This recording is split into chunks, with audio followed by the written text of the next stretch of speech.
and we are getting ready to talk all about college and high school football all across the country. But of course, if you've been tuning in over the last 2 months now, you know that we cover it all, baby. Oh yeah, we are high school everywhere. High school across the nation, nationally. Top 10, top 25, what you want, we got you. We are covering NCAA, but Division III, Division II, FCS, NAIA, and junior colleges, y'all. NJCAA, and 3C2A. Thank you for tuning in, y'all, because we got ourselves some good ones today. Oh my gosh. Oh my gosh. He played. I heard that like a couple weeks ago. It's pretty hilarious. But you guys, what is going on in the world? I want to know. Like, for real. Some crap's been going on. The 3C2A is freaking me out, baby. Yeah. You kidding? It really is, though. I'm being real. Because 2 weeks in a row, number one goes down. But guess what? They don't lose against anybody. They lose to bitter rivals. We have a new number one in 3C2A. They haven't been number one for a while. And let me tell you, should they worry? Because number ones have been getting cracked lately. So we're going to find out. I don't know. All that good stuff. We got a Division 2 team. Division 3 teams just beating Division 2 teams. You know, we got that stuff going on. That sounds like fun, right? We got all kinds of goodies. Texas, they're looking good at number one. Rocky Top, looking pretty solid. Oh, gee. Yeah, Mary Hardin Baylor, remember them? I think they're back. Yeah, we got all kinds of stuff listening to. You are tuned in live now to 3.5 College right here on iSports Radio. Your directory for all that is sports. And just like that, y'all, we are ready to rock and roll. I hope you got your guitars out, baby. It's going to be a fun one. Or we're about to jam. Yeah, because it's about that time, man. Of course, introducing my boy, man. He, of course, is iSports Radio Hall of Famer. And, of course, host of Set Point, all things volleyball. He's got his own craziness to talk about with all the shakeups in volleyball going up this year. Of course, he's my co-host for this show, 3.5 College Edition, and he is the host of Set Point right here on, the SoCal Spring Sports Show, talking all things SoCal sports here on iSports Radio. Ladies and gentlemen, welcome my boy, man, Mr. Teran Rodriguez. What's going on, man? Good morning, brother. How you doing, man? Hey, Larry. Great to be on, talking some college football with you. We got a lot to talk about, and I can't wait to break it all down with you. Oh, we're about to break it down. It's going to be like Earth, Wind, and Fire is on the stage, and I'm just saying, about to break it down, right? I'm about to get it. I'm excited, dude. We've got some. Oh my goodness. Yeah. This past week was something else, and I'll tell you, it's one of those things where we're gonna have to really deep dive into some of this stuff. So I'm glad we got started right on time today, because it's gonna be a show, guys. Trust me. With that said, here we go, man. Let's give a big shout out and thank you to our awesome sponsors, Planet Jerky, Premium Brisket Beef Jerky, and of course, Seal the Deal Wax Seals, my beautiful wife's company. And a few words from moi for IE Sports Radio, of course. When we get back, man, we got so much to get to. First, we're gonna recap, as we usually do, the FBS. Man, last week was something, wasn't it? Rocky Top getting it done. What the hell's going on at UNLV? This story has just been something else. USC loses to a team that they're better than. I mean, I really don't. Yeah, that's ridiculous. UCLA actually almost wins a huge game and doesn't. I mean, all kinds of good stuff is going on. Crazy stuff, man. So we're going to find out. You are listening to 3.5 College Edition right here on iSports Radio. Your directory for all that sports. Will be right back after this.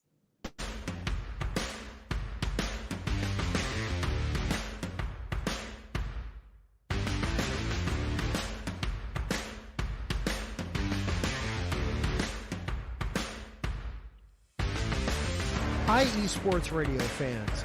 This show is brought to you by Planet Jerky Premium Brisket Beef Jerky. Planet Jerky is the official jerky of the 2022 California League champion Lake Elsinore Storm, single-A affiliate of the San Diego Padres. This all-brisket jerky has gluten-free options, contains no MSG, no sodium nitrate, is low in sugar, and high in protein. Go to their website at planetjerky.net and follow them on Instagram at planetjerky. Planet Jerky, the jerky that's on a whole other planet.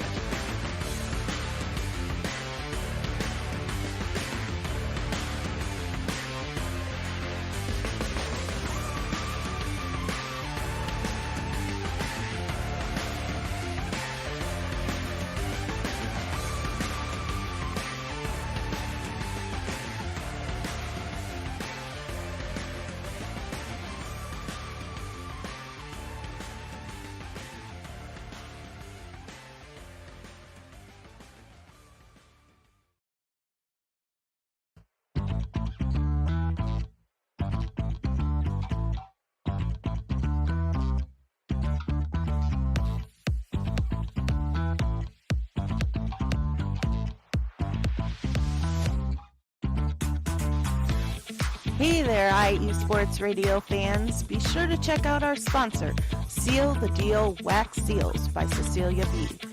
You just finished your very own wedding or baby shower invitations and you're looking for that extra special touch? Maybe you just wrote a letter to a relative or a friend and you want to add to their smile when they receive it. Then seal the deal with Cecilia's handmade sealing wax stamps for your invitations, letters, and gifts. You bring the deal, we'll bring the seal. You can find them on Instagram at sealthedeal_wax stamps and on Facebook, Seal the Deal Wax Seals.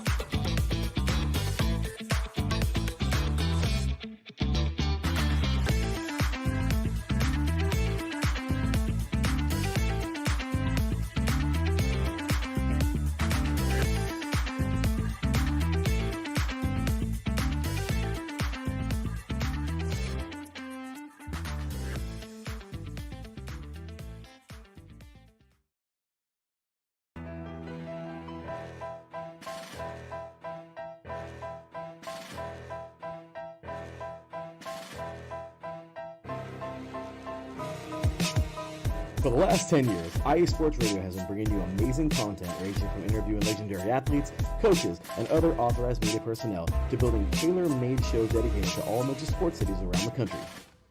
Make sure to follow us at IE Sports Radio on X, Instagram, Facebook, TikTok, and YouTube to keep up with the latest in sports and with all of our shows. Also, make sure to check out our daily updated website at iesportsradio.com. At iesportsradio.com, you can see our daily show schedule and check out all of our show pages with personal bios to learn a little bit more about each of our awesome hosts. In addition to our show pages, you can catch the IE Sports Radio blog, Hall of Fame, Fans of the Month page, and our merchandise shop, including t-shirts, tank tops, caps, long sleeves, hoodies, and more. For now over a decade here at IE Sports Radio, we've continued to be by the fans, for the fans, and we thank you all for your support and for making IE Sports Radio your direct feed for all that is sports. That's right, y'all. You got Teran Rodriguez getting it.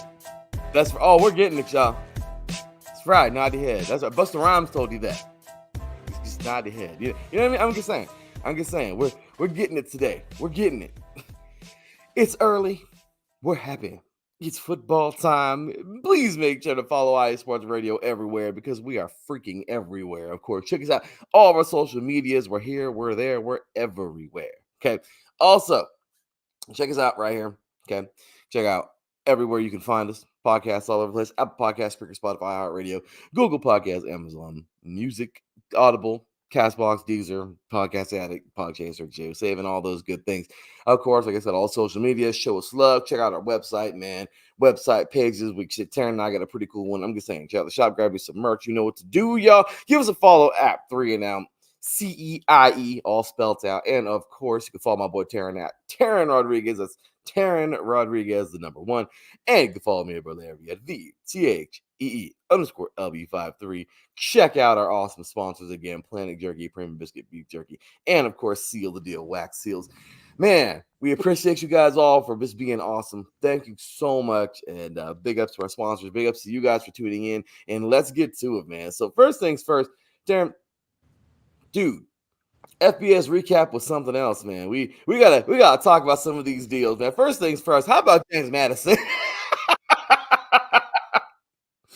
James Madison done beat the brakes off of North Carolina.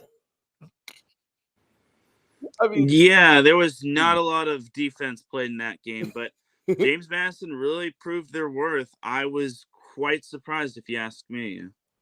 I mean, anything specific you want to add for this game? I mean, I don't know. I just feel like I don't know, man. There was such a big underestimation there, I felt. Yeah, especially when James Madison is hanging 50 plus on North Carolina in the first half alone. That alone was very surprising. That cracked me up, man. I was down. Even when North Carolina's quarterback was throwing for 3 touchdowns and over 400 passing yards, it still wasn't enough, as James Madison was just too good. They were just too good. Yeah, that was funny, man. I'm sorry. I thought it was very entertaining because look, man, at the end of the day, this team is James Madison, man, was just a freaking FCS team like 5 years ago. They just won the national championship. They're the ones who broke that streak. They were right in the middle, in 2016 of that big old giant run from North Dakota State. So I mean, it's just crazy to think like these dudes are now in the FBS and they're getting it. Like I love it, man. They're playing ball. I don't know.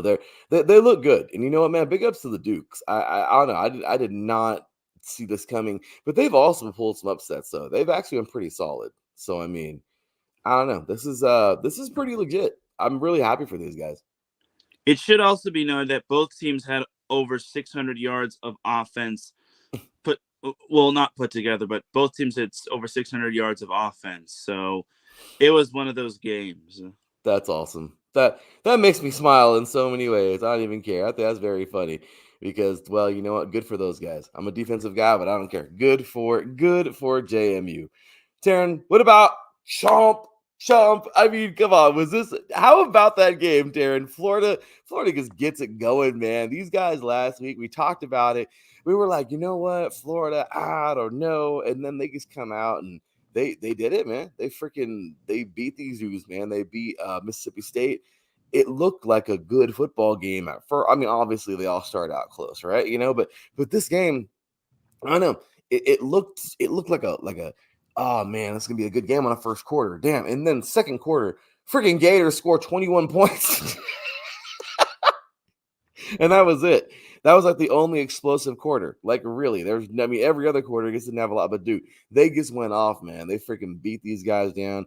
Mertz threw for over 200 freaking yards. I mean, they looked really good. How about this game? I know Florida's not this big ranked thing, but I'm just saying, just because they've had kind of a weird start to their season, but this is a pretty damn good victory on the road, right? Yeah, it is a pretty good win, especially since the SEC is pretty tough altogether.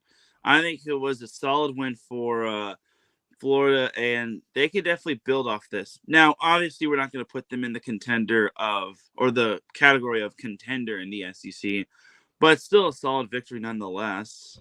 No, exactly. I feel like this is a very fun, very, very, very sorry, not very fun, very good victory, a fun game to watch, and this was certainly one of those games when the season's over, they can look back and say that was a damn good game. You know what I mean? We played a damn good game for that one, in that one. So that was pretty crazy.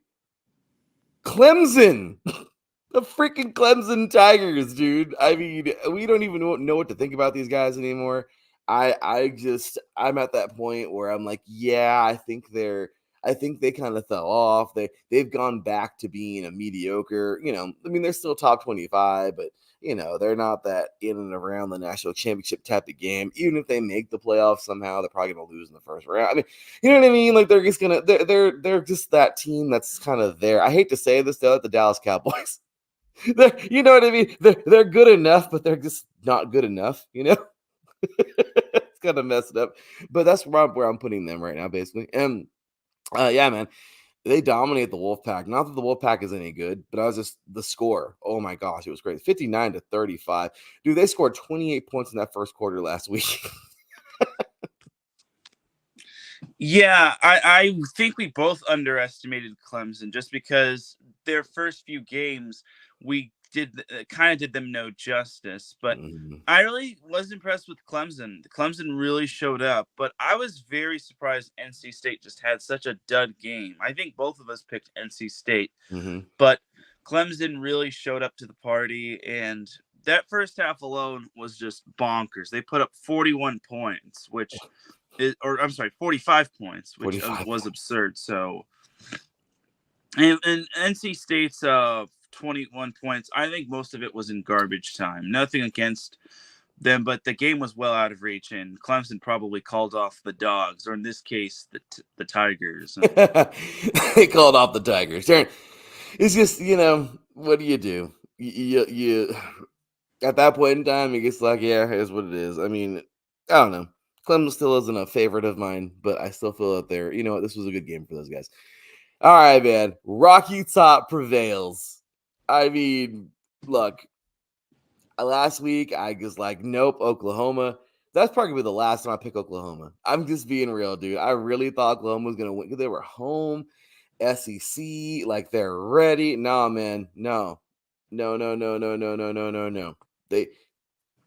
Clemson, Tennessee came to play, man. They had a hell of a game, and overall, it was just a good performance, man. Rocky Top gets it done on the road, 25-15. Yeah, it was kind of one of those weird defensive battles, but I tried to tell y'all that Tennessee was kind of the real deal. Now, my thing for Tennessee is, can they score enough points against some of the big dog teams? Because Tennessee is indeed a good team. Nico Iamaleava is a fantastic quarterback, and he's done an excellent job. But can they continue their success? Because looking at the schedule, they have Alabama and Georgia. Well, they have Alabama in 3 weeks, and then they have Georgia as their third to last game. So those are the 2 games that they've probably got circled on their schedule. But if Tennessee could really keep up their consistency, I think they have a good shot. They have Alabama at home, which obviously is big, but Georgia's going to be on the road, and we both saw that Georgia is definitely a beatable team because they almost lost to Kentucky, which is crazy. So I mean, this has been great. This has been a really, really, really good season. I guess if you've enjoyed these crazy games, and who knows coming out of where, who knows where, and whatever. But yeah, man, Rocky Top definitely got it done. Great job there. Good pick, man. Good pick. You got me in that one. So any other picks, any other games? I mean, obviously, let's just get this out of the way. SC got beat. I feel that this team, SC looked absolutely terrible. I hated watching that game because realistically, Michigan really isn't that good. They're not. I'm sorry. They're not the Harbaugh team. You know what I mean? They lost. It's just they're not that good. Regardless, USC went in thinking probably the same damn thing and got beat. And I thought that was really, really stupid for USC to go lay an egg like that. But is what it is. They won. That's USC's fault, not Michigan. So yeah, I mean, down goes USC the last week, man. What do you think about that?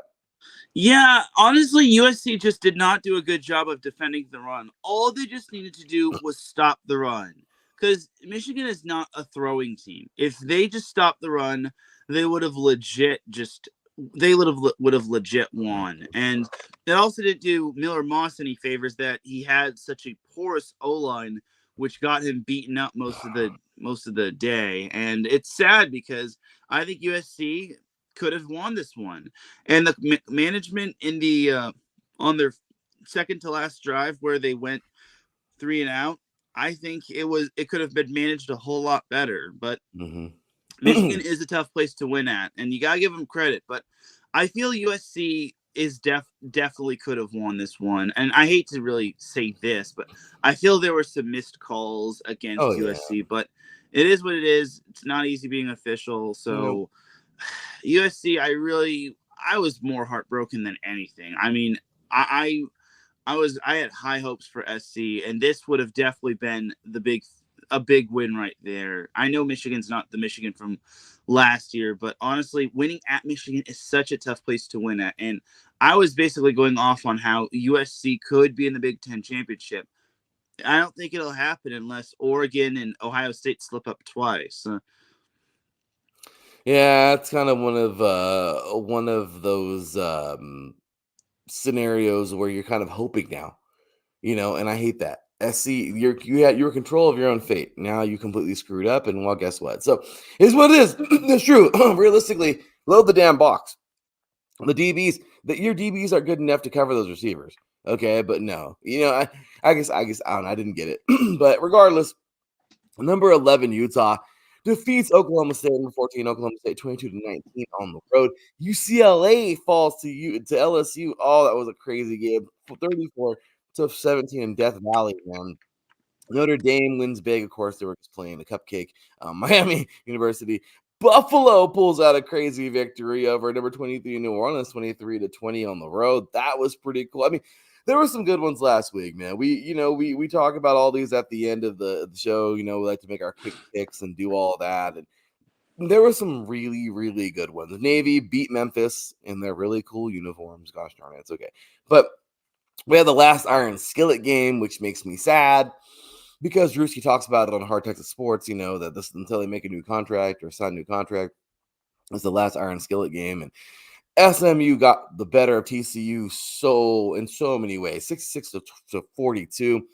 SMU wins that thing at home, huge. So I mean, really, there was a lot. Florida State wins the game, yeah, they win the game, but it was Cal. How do you feel? I mean, I don't know.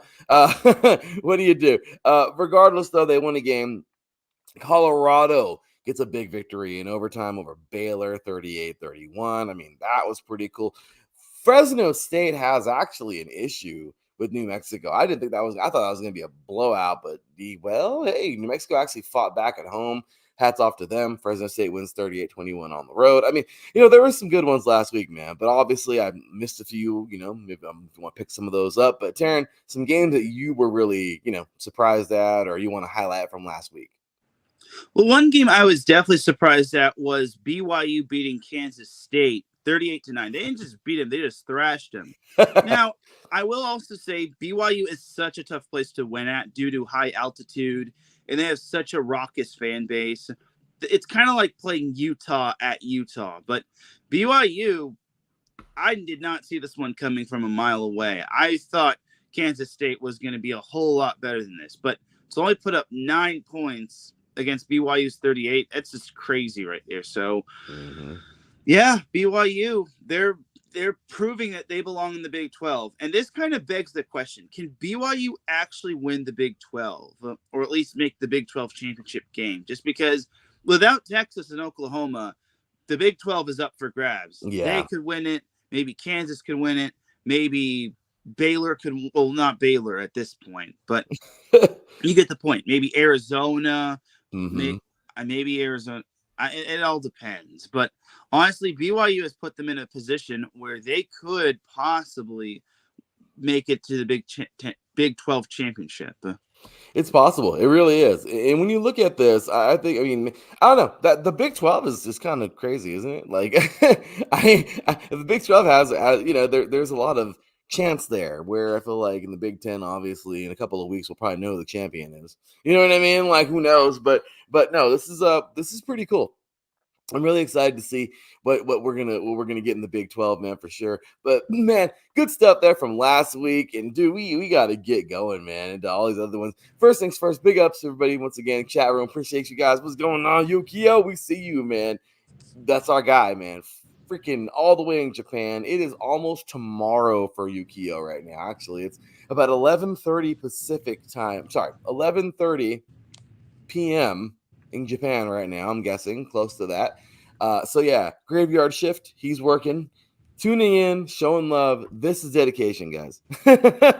We love our dude Yukio, so appreciate you, man, for tuning in. Everybody else tuning in, we appreciate you guys for jumping in here, showing love, getting the chat. Listen to what you think. That was crazy from last week, right? Oh my goodness. So wrapping it up with the FBS. I don't know, Teran, who was your biggest surprise? I mean, obviously, like JMU, doing the dang thing and everything, man. But who was this? Like, I don't know. Last week, I mean, obviously, the games we don't talk about. I mean, Texas, of course, staying number one. I mean, all that good stuff. I mean, I guess it's one of those deals. But let's talk about the rankings. So, first, really, before we get into that, biggest surprise of last week, good or bad, doesn't matter. What do you think?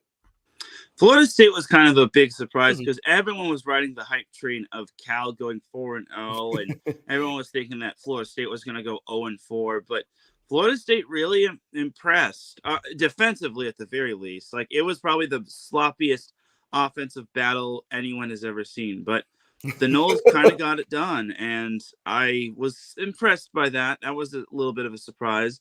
Another surprise: Iowa scored 31 points, so maybe it's a whole new leaf that Iowa's turning over, just because Iowa, remember last year, they had one of the better defenses in the nation, but their offense was just so milquetoast. They set the record for averaging the fewest amount, less than 20 points a game, and then having the most losses by any top-ranked defense or any ranked team out there. So freaking crazy. Yeah, so if Iowa can figure out their offense, they could kind of be a scary team.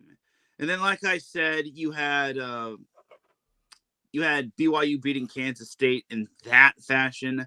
That was just a thumping right there. Again, I did not see that one coming from a mile away. So other than that, I think that is it. And then we also got to talk about Colorado, which, oh my God, they wound up winning.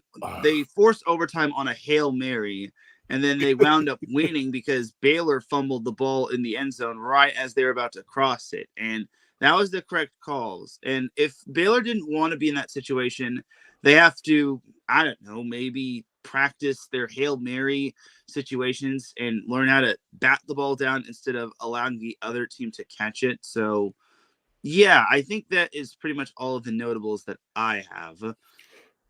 You got it. No, those are some great ones. And oh my gosh, heavily agree with all of them. I feel like a lot of those, yes. What do you call it? Some big surprises of the week. I don't know, dude. My surprise is a little weird. I don't know. Boston College, dude. I just they knocked off Michigan State. Both these teams. They were. I don't know. I just feel like Boston College, they're on their way. Michigan State isn't the best team, but I don't know. I guess really that game surprised me. I felt like BC was going to win it, but at the same exact time, Michigan State was coming in pretty solid. I don't know. That was a very big surprise for me. I liked, obviously, the Colorado game was a huge. Just the turnout was a surprise. It wasn't necessarily like we both picked Colorado, but that one. And then I'm going to circle back to Duke JMU. I mean, look, beating UNC is one thing, but beating them like that, that's just something else. So, with that, man, we also had a couple games last night. Well, this last past week, and yesterday, man, there was we had ourselves some stuff. We're gonna talk about those briefly before we get into our first break. But Thursday night, Army gets it done. Nice victory, man, beating Temple 42-14. Then we get into last night's games, and well, here we go, man. Virginia Tech takes on number 7 Miami. Taryn, I feel like we pick on Miami a lot, but obviously it's just their fans. This whole thing started years ago with their fans talking about, oh, they're back, and trying to just be obnoxious and whatever. But we've learned that, well, they haven't been back for quite some time. And I look at the U and think to myself, like, yeah, this team was once, they fell from grace. Yeah, the U, right? And we have our running joke about, the serious question and having the U be back or not. Obviously, it's very funny. But, Darren, last night, I mean, if they would have blown out Virginia Tech, I'd still feel the same way right now. But it's the fact that this game came down to a final second Hail Mary where had this receiver have had full control or held on, just a tad bit longer. I mean, it's just the call in its own, I mean, what's a catch? This is kind of one of those things. What's a catch in football? But, Darren, this game came down to a call. The U escapes. Okay, they survive. They get a victory. They win it at home, 38-34. And, well, there you go. The U is now 5-0 on the season. Everyone's going to start freaking out. But I have a serious question for you. Very, very, very top secret confidential question that we're going to expose on air right now. Taryn, is the U back? I don't think so. I'm not convinced. They've played a paper soft schedule. They almost lost to Virginia Tech. They're about like an inch or maybe a second of full ball control away from losing. And who have they really played? Again, they have played a paper soft schedule, and all I gotta say is MICKEYMOUSC. Gotta love it. Tara's real. They don't give a crap. I mean, it is what it is, right? I mean, dude, I'm with you. I don't feel that. Look, man, they won the games that are on their schedule. That's all they can do. Good for them. But maybe you need to try getting some of those, tougher games up there next year. I don't know.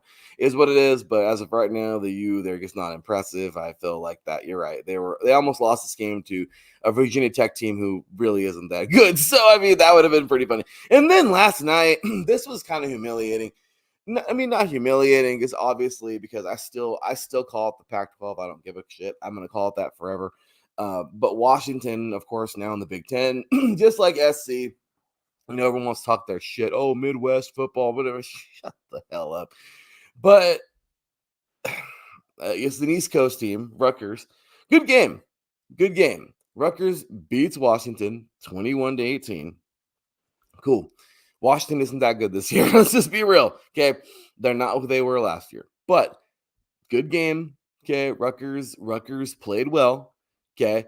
And when it comes down to it, I mean, it was a full, I mean, all the stats of freaking passing, rushing, receptions, those were all Washington's favor. I mean, Washington had a solid game, but just couldn't hang on. And Rutgers, man, total team effort. I mean, that was incredible. Monagai, I believe, I forgot to say his name, but had 132 yards on the freaking ground. I mean, amazing, man. Dude was everywhere.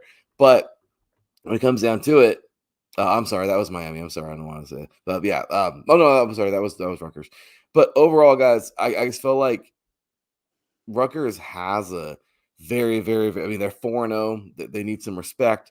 But Washington, man, they're kind of a disappointment this year. Yeah, I mean, Washington did kind of get hit hard in terms of their graduation. Honestly, Rutgers is a sneaky good 4-0 team. Remember, they are one of the longest tenured teams to start because they were the first team to play football game, collegiate football, as they wound up playing the first ever collegiate football team or football game. And Washington hasn't really beaten anyone eye-popping. They beat Weber State, Eastern Michigan, and Northwestern, and their losses are to Washington State and Rutgers, both of which have a combined one loss, courtesy of Washington State. But yeah, Rutgers deserves a little bit of respect. They're 4-0, but looking at their schedule, it only gets tougher from here. They got Nebraska next week, which is at Memorial Stadium, and then they've got Wisconsin. That could be a tough matchup. Then they've got UCLA and USC, another tough pair of matchups, especially at USC. Minnesota could be a tricky matchup. They've got Illinois waiting in the wings, and then Michigan State. I'm a little surprised they don't have Princeton on the schedule, but I guess it is what it is. But the Scarlet Knights, or formerly known as the Queensmen, they're 4-0, and we kind of got to give a little respect to the Jersey Grit. Hey, respect all day. I think that they've earned this. They've earned where they are. It's true. Washington, I mean, it sucks. They lose a lot and everything, but hey, I'm telling you, man, I hate this whole thing of the collapse of the Pac-12. I still feel like the ACC is next, is what it is. Sorry. And, it is what it is, right? But I'm still pulling for my West Coast teams, man. I don't care. That's what it's always been. It's a war. So let's see what they got. But congratulations, man. Rutgers deserves all the love. They're awesome. And they've really, they've come a long way to deserve this, So yeah, first ever football game, man. I mean, awesome. And we're talking 1879-ish, 1878. I mean, we're talking about like right after the Civil War. Okay, I think it was 1869. 1869, and did in a 6-4 win for Rutgers. And it was a vastly different game than we have now. It used to be rugby. It was like soccer rugby. It's very crazy. Like very, very crazy game. And yeah, way different from what it is now. We didn't get the football we know now until Thorpe, and we're talking about the early 1900s. So, that was different. And then Teddy Roosevelt almost banning the game because it was, and for Teddy was a crazy dude, man. Rough Rider, homeboy was out there. That was one tough president, man. I love that dude. So one of my favorite presidents. So Teddy, to think he's one of the craziest presidents, one of the most hardcore presidents we ever had, and for him to be like, hey, I'm gonna ban this game. The game was pretty violent. That game was crazy. All right, cats were hemorrhaging. I mean, these fools were cracking each other, man. But of course, it's got safer. Thankfully, now we have the football we know today. Jim Thorpe put it together over 100 years now. The game we have, it's getting safer. Thankfully, everything's good. We'll get, hopefully everything continues with this. And gets better and better, safer, and sport lives on. So with that said, guys, that is going to do a little history there for you. Hey, so but what's up, guys? So we appreciate you all once again for tuning in. Let's go ahead and get to our first break. When we come back, well, we just finished up talking about the FBS recap for this week and kind of got, a little bit into for last week and a little bit into this week's games that were early on. Now we're going to jump on in to the 3C2, high school football, 3C2A, NJCAA. We got NAIA football coming up, man. We got Division 3, Division 2. We got the FCS to get into. And then, of course, the pick'em for this week for the FBS. We have so much coming up, man. Thank you guys for tuning in. Please stay tuned in. It's going to be a fun one all the way out. You are tuned in live to 3 and Out College Edition right here on iSports Radio. Your direct feed for all that sports. Will be right back talking high school football after this.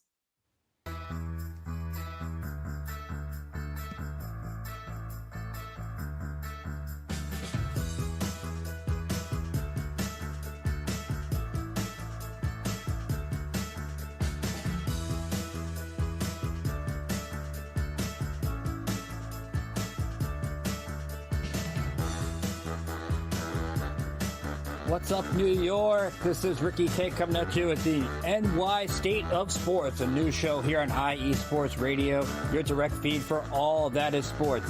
Listen to me every Thursday afternoon as we bring you the latest takes on the Yankees, Mets, Jets, Giants, Knicks, Nets, Rangers, Devils, and Islanders.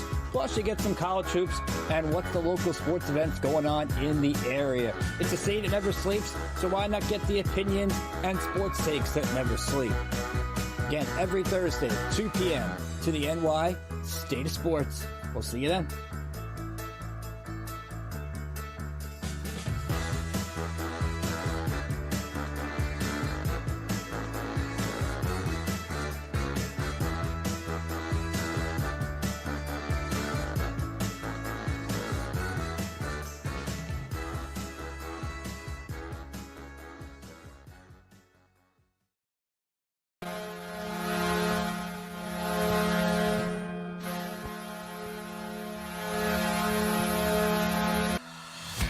Hockey fans, I'm Adam Kernick. And I'm Zach Puplis. Together, we are the newest version of Hockey Talk on IE Sports Radio, The Neutral Zone. Zone. We love hockey, but we also know it's not everyone's first sport. So we want to make this show as much for new fans as for the diehards. Whether you can name all the Swedes on the 08 Red Wings Stanley Cup team, or if you can't tell if Varlamov is a goalie or the latest trendy vodka, we're here to help. With facts, figures, and outrageous fans, we bring you all the hard-hitting hockey news you can handle, while still keeping it fun and on the rails. Well, mostly. So tune in every week as we go around the hockey world from college to Canada, the minors and the majors, and everywhere in between. So bring your cellies, And your one-timers, you wicked wristas. and be sure to protect your five-hole. Catch the Neutral Zone every week on IE Sports Radio, your direct feed for all that is sports. We promise not to pick on the Arizona Coyotes every episode. I love the drop. I love it. It's one of my favorites. Like I said, obviously they can't pick on the Coyotes no more because they don't exist. But it's okay. It's okay. The Neutral Zone coming back, man. Oh, I'm excited. They were supposed to make their return this past week. It's okay, though. They'll be making their return this week. Really excited for Zach and Adam to come back, man. College hockey is already pretty much going on. Man, it's going to be a fun one. Frozen 4 this year is going to be a lot of fun. I love it. Love it. The Bean Pot with colleges. Hey, because we're a college show, so love it, man. The Bean Pot's a lot of fun. Those Boston schools get together, play in February. Oh, I love it. January, February is fun stuff. But all right, man. Well, here we go, dude. High school football, bro. Okay, so I'm just gonna throw this out there. It's been sleepy, right, Teran? It's been sleepy. We're good. I think we've seen our fun stuff. We talked about last week, Modern Day surviving St. Francis. I mean, it wasn't really survival. They won that game, but when it comes down to it, I mean, St. Francis hasn't really been themselves in the last year, at least. Modern Day has been eating everybody for breakfast. So, it's one of those deals where you go, hey, this is a really good team. And they're playing a team who's not all that great at the moment, but oh crap, hey, they're fighting them, and oh, this is a good game, and and then you realize, okay, Modern Day wins, but that was kind of close. So one of those deals. But Modern Day, obviously, still being a top team, still, they're top of the country, looking good. They've been top of the country, and they're just awesome. St. John Bosco, same deal. This team, they're number 2 right now. They are a strong number 2. They just beat Pittsburgh upstate last week, and it was 35-14. They looked really, really, really well. And hey, good stuff there. So these two Southern California foes from the Trinity League back to 1-2, just doing what they do, right, Teran? Then you got Milton, number 3 in the country. They just destroyed Chattahoochee 47-0. They're out of Georgia. They're 5-0. They look really, really good. I mean, to be the number 3 team in the country, man, that's pretty solid. Duncanville out of Texas, destroying Skyline 63-14. I think that was yesterday, actually. It says the game's today, but the score's already up, so I don't know. But regardless, Duncanville holding that number 4 spot. Bishop Gorman, the defending national champs, man.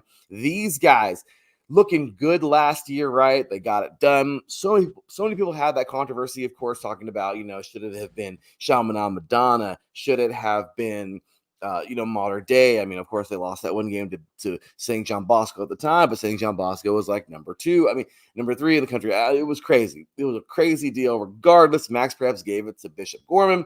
And there you go. They got first, and they were 1. Chaminade Madonna was 2, and Modern Day was 3. Cool. But this year, Bishop Gorman went head-to-head with Modern Day a couple weeks ago. Obviously, we know that. And Modern Day blew the brakes off. We didn't blow the brakes off, but 31-15 beat him. Then Bishop Gorman responds with a nice victory over another Trinity opponent, Orange Lutheran, and then a in-state rival, Liberty. So they're at number 5 at 3-1 right now. And then we just have the rest of the top 10.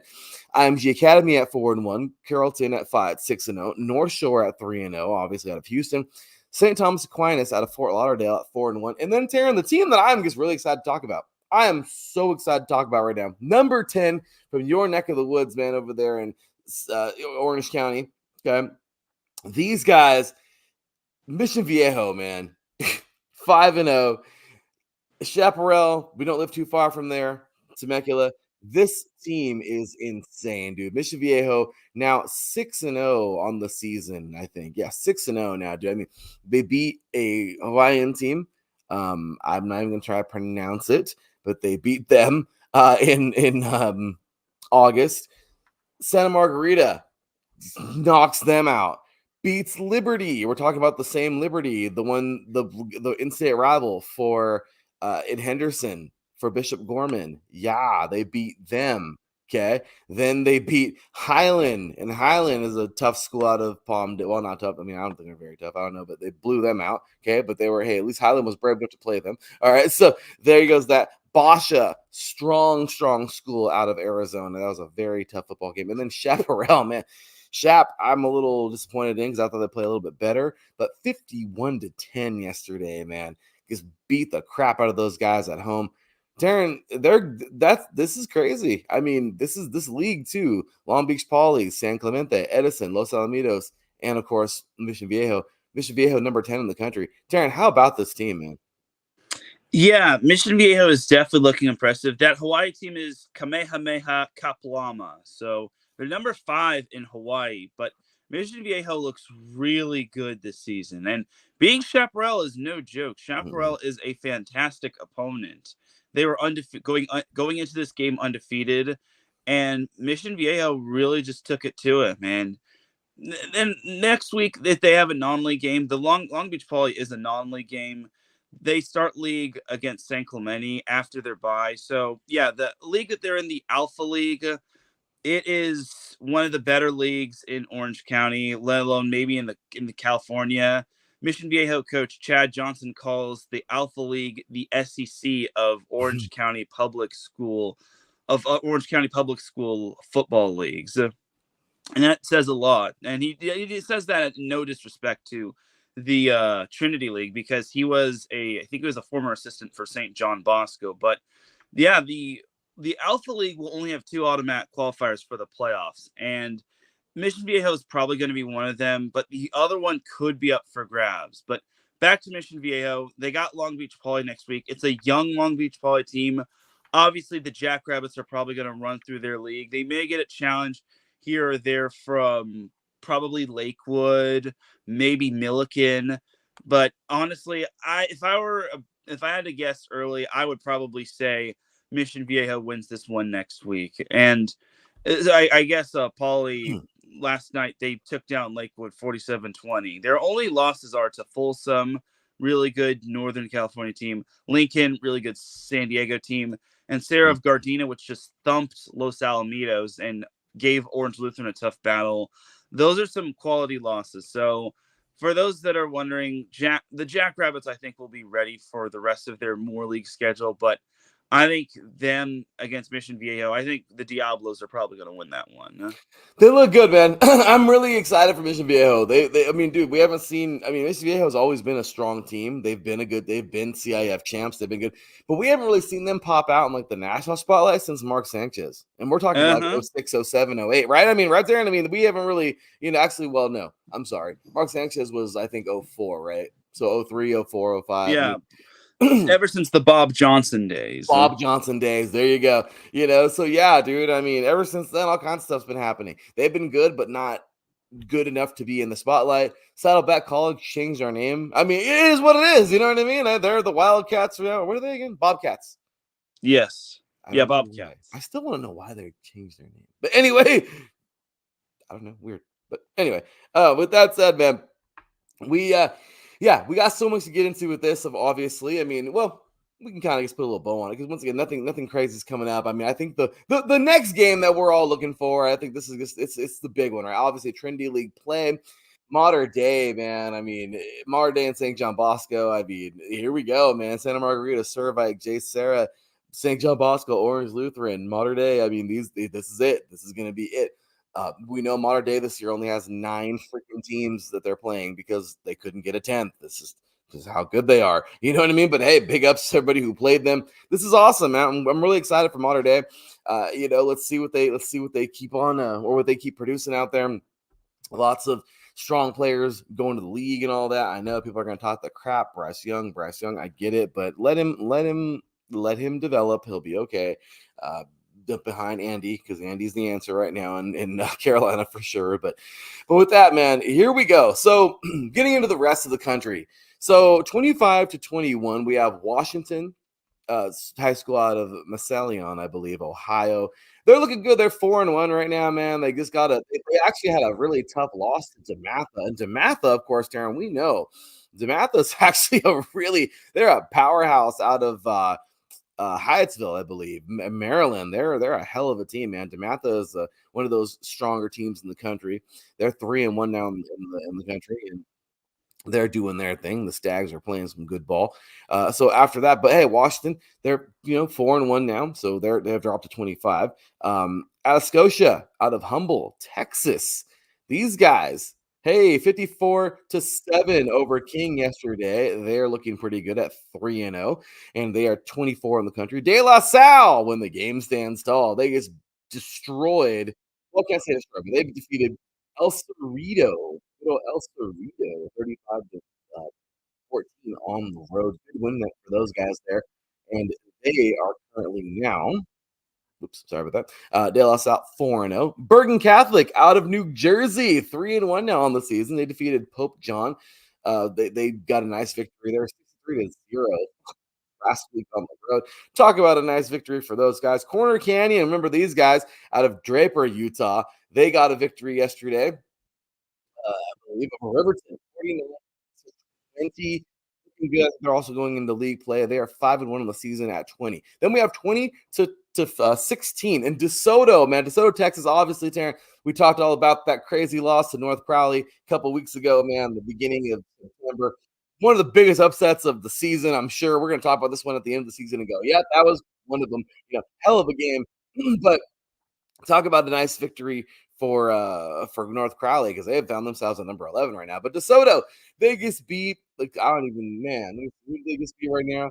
Wahahaki, I don't want to butcher that name, but 39-24 yesterday on the road. Nice victory for those guys. Venice, Florida, 5-0 season so far, defeating Lehigh 57 this week. And they are the Lightning with the Chargers Bowl. That's cool. J. Sarah, obviously. J. Sarah Catholic out of San Juan Capistrano right here in the Trinity League in Southern California. 5-0, man. Getting a big victory. Damien High School. I know where that is, obviously, over there on the road. 49-41. Nice. 49-21 on the road. Victory for J. Sarah. Lakeland out of Florida. defeated on Wednesday. I said Wednesday night over Lake Gibson 3-0. Congratulations to those guys.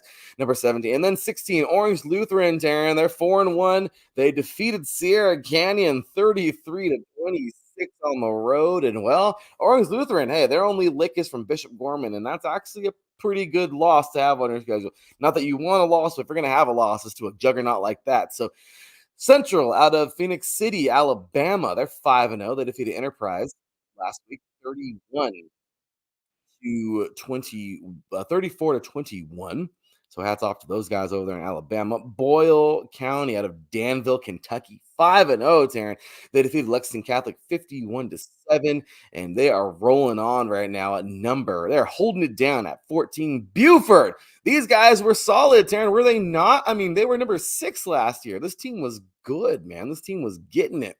And they kind of dropped. They fell from grace a little bit. Them and Milford had a little run in, but they just won. They defeated Discovery 40-0 last week. They are currently 13. And then Archbishop Spalding out of Severn, Maryland here defeated Gilman 51-0 this past week. And well, they have found themselves at number 12. And then, of course, number 11, bringing it all together, North Crowley. We know they knocked off DeSoto earlier this year, and these guys have just been rolling since, man. They're 4-0 on the season. They defeated Mansfield Legacy 0 at home yesterday, it seems, and they're getting it. So, Teran, any of those teams you want to talk about? Anybody else you want to throw in the hat, man? High school football, it's been fun. I think the big game that we have circled next is obviously going to be Mater Day and Bishop. Mater Day and St. John Bosco on the 25th of October. But what do you think, man? Any of those games you want to talk about or teams? So just to let you know, sorry, Orange Lutheran actually came back. They were down 26-7 at one point to Sierra Canyon, and then they eventually wound up winning that game 33-26. That was just an impressive win. Their defense really shined, and Sierra Canyon is not an easy opponent to beat, especially on the road. Now, for JSerra, their win over Damien, which is actually in Laverne, that was a pretty solid win. I think JSerra is a very under-the-radar team. Some are saying that they could pull an upset against Mater Day or St. John Bosco, but I want to see it in order to believe it. So, I don't know. I think Trinity League play is going to be very fun. A mistake for Mater Day or St. John Bosco would be to overlook an opponent, because Santa Margarita still could give Mater Day a tough time. I mean, obviously Santa Margarita lost to Lusinger, and they also lost to Mission Viejo. Bosco this upcoming week, they've got Orange Lutheran. That's going to be a barn burner right there. I think that one, even though they're at home, Orange Lutheran's going to play their tails off. Also, you can't sleep on Servite. Servite is another solid team. Quaid Carr is a fantastic player, and I think the Friars are obviously coming off of a big win over St. Paul, which is another solid program. So I think Trinity League play is going to be an all-out battle, and obviously we know who's going to be finishing in first and second, but third could be Orange Lutheran, it could be Santa Margarita, it could be JSerra, it could be Servite. Like, third place could basically come down to all of those teams, and it could come down to the final week. Trinity League is fun. I'm really excited, man. I want to see what goes on, but realistically, man, high school football has been fun. Like I said, big shout out to North Crowley out there. Like I said, DeMatha making their way back, back in the top 25. Dude, I'm excited. Once again, the 25th of October, right? I mean, that's it. You know, we all enjoyed the 21st night of September last weekend, Earth, Wind, and Fire Day. Well, now it's all about the 25th of October, because we have number 1. I'm almost positive it's still going to be number 1 versus number 2 with Mater Day and St. John Bosco. Well, let's see what happens, man. That's going to be a good one. So with that said, let's get it, man. We finished up with high school football. Let's go ahead and jump on into the 3C2A. Teran, what in the actual F? I mean, seriously, dude. Okay. So the 3C2A has been a soap opera this year. For those of you who do not know, the 3C2A, obviously the junior colleges of California, because there's so many junior colleges in California that they made their own damn league. I got to play in the 3C2A for Riverside. We're talking about 18 years ago. Awesome program. And I love what they've got going on. Coach Kraft is an amazing thing over there. This has been quite a year. Oh my gosh. The 3C2A is incredible. Okay. And like I said, lots of players to look out for. Why is it important to enjoy junior college football? Because a lot of these guys are going to your teams, your D1 teams out there. Okay. Just being real. All right. So junior college football is awesome football. Teran, down goes number 3. Number 8, San Diego Mesa knocks off Golden West. Teran, Golden West just 2 weeks ago knocked off Riverside. Okay, they knocked off Riverside, a rival of Riverside. I know because we played them. Golden West knocked off Riverside when they were number 8. And Riverside was number 1. They beat him by 1 point. Controversial call, whatever. Is what it is. Golden West wins the game. Knocked off number 1 Riverside. Riverside falls to like 6 or something like that. This past week, Teran, Golden West climbs up to number 3. And then number 8, which Golden West was the week before, defeats Golden West the week after they knocked off number 1 Riverside. Teran, wow. I'm sorry. The tangled web we weave. You say, no, this is fun. Golden West is a great football team. Okay. Lots of notable players on there. Like I said, a lot of these guys are going D1. We'll get some of those names for you right now. But I will tell you, just looking at this game, I mean, dude, this was pretty crazy. Just knowing, like, okay, did this really just happen? 22-7 on the road to San Diego Mesa. Golden West lost at home. San Diego Mesa is now 3-0 on the season. Golden West is now 2-1. I mean, 3-0 actually. Sorry for San Diego Mesa. Golden West is 2-1. Dude, wow, right? Yeah, it was a very impressive win for San Diego Mesa because that's a long drive going from San Diego all the way to Huntington Beach. And for them to pick up a win like that is just overly impressive, especially since they shut out Golden West in the second half. That was so big right there. And I think this year's 3C2A football championship could be up for grabs. And anyone is going to beat anybody in 3C2A football. It just goes to show you just can't get too high on those wins. You just can't. It was the battle of 2 undefeated teams, and unfortunately for Golden West, they fell into that trap. But there's still plenty of season for them to make up and still make the championship. So it's good. It's still a work in process, and it's exciting times for the 3C2A. It is, man. Will Burns, this guy, quarterback from Golden West. I mean, I know he's going somewhere. He led passing and rushing. He's definitely headed somewhere in the NCAA. So like I said, keep these names out, guys. Will Burns, Noah Burdick, okay, Jax Leatherwood, man, 242 yards. I mean, it was a good game, man. Solid game here. Nice victory for for San Diego Mesa, man. These guys definitely got it done. And what a game that was. The Olympians. The Olympians, right? So number 7, we're playing those guys, man. They have a cool field. Number 7, Fresno City College defeats number 9, American River. I'll break this up because Fresno City has come a long way. They're actually pretty solid. They've come a long way from what they were when I used to play them a while back. And yeah, dude, American River, man, this team, they were just in the Final Four last year. Now I don't know if they're going to be anywhere near there now because, well, they've kind of fallen a little bit. But yeah, dude, crazy victory for them. And then another game that was pretty crazy. Number 10, Ventura. They edged out number 18, Cerritos, 39-32. And that was actually pretty crazy. We talked about that game. We made our picks too. I think we both picked Ventura very, slightly. But regardless, man, this was a really good game. Like I said, Ventura too. Lots of players coming out of that team as well. But yeah, dude, what do you think about either of those games?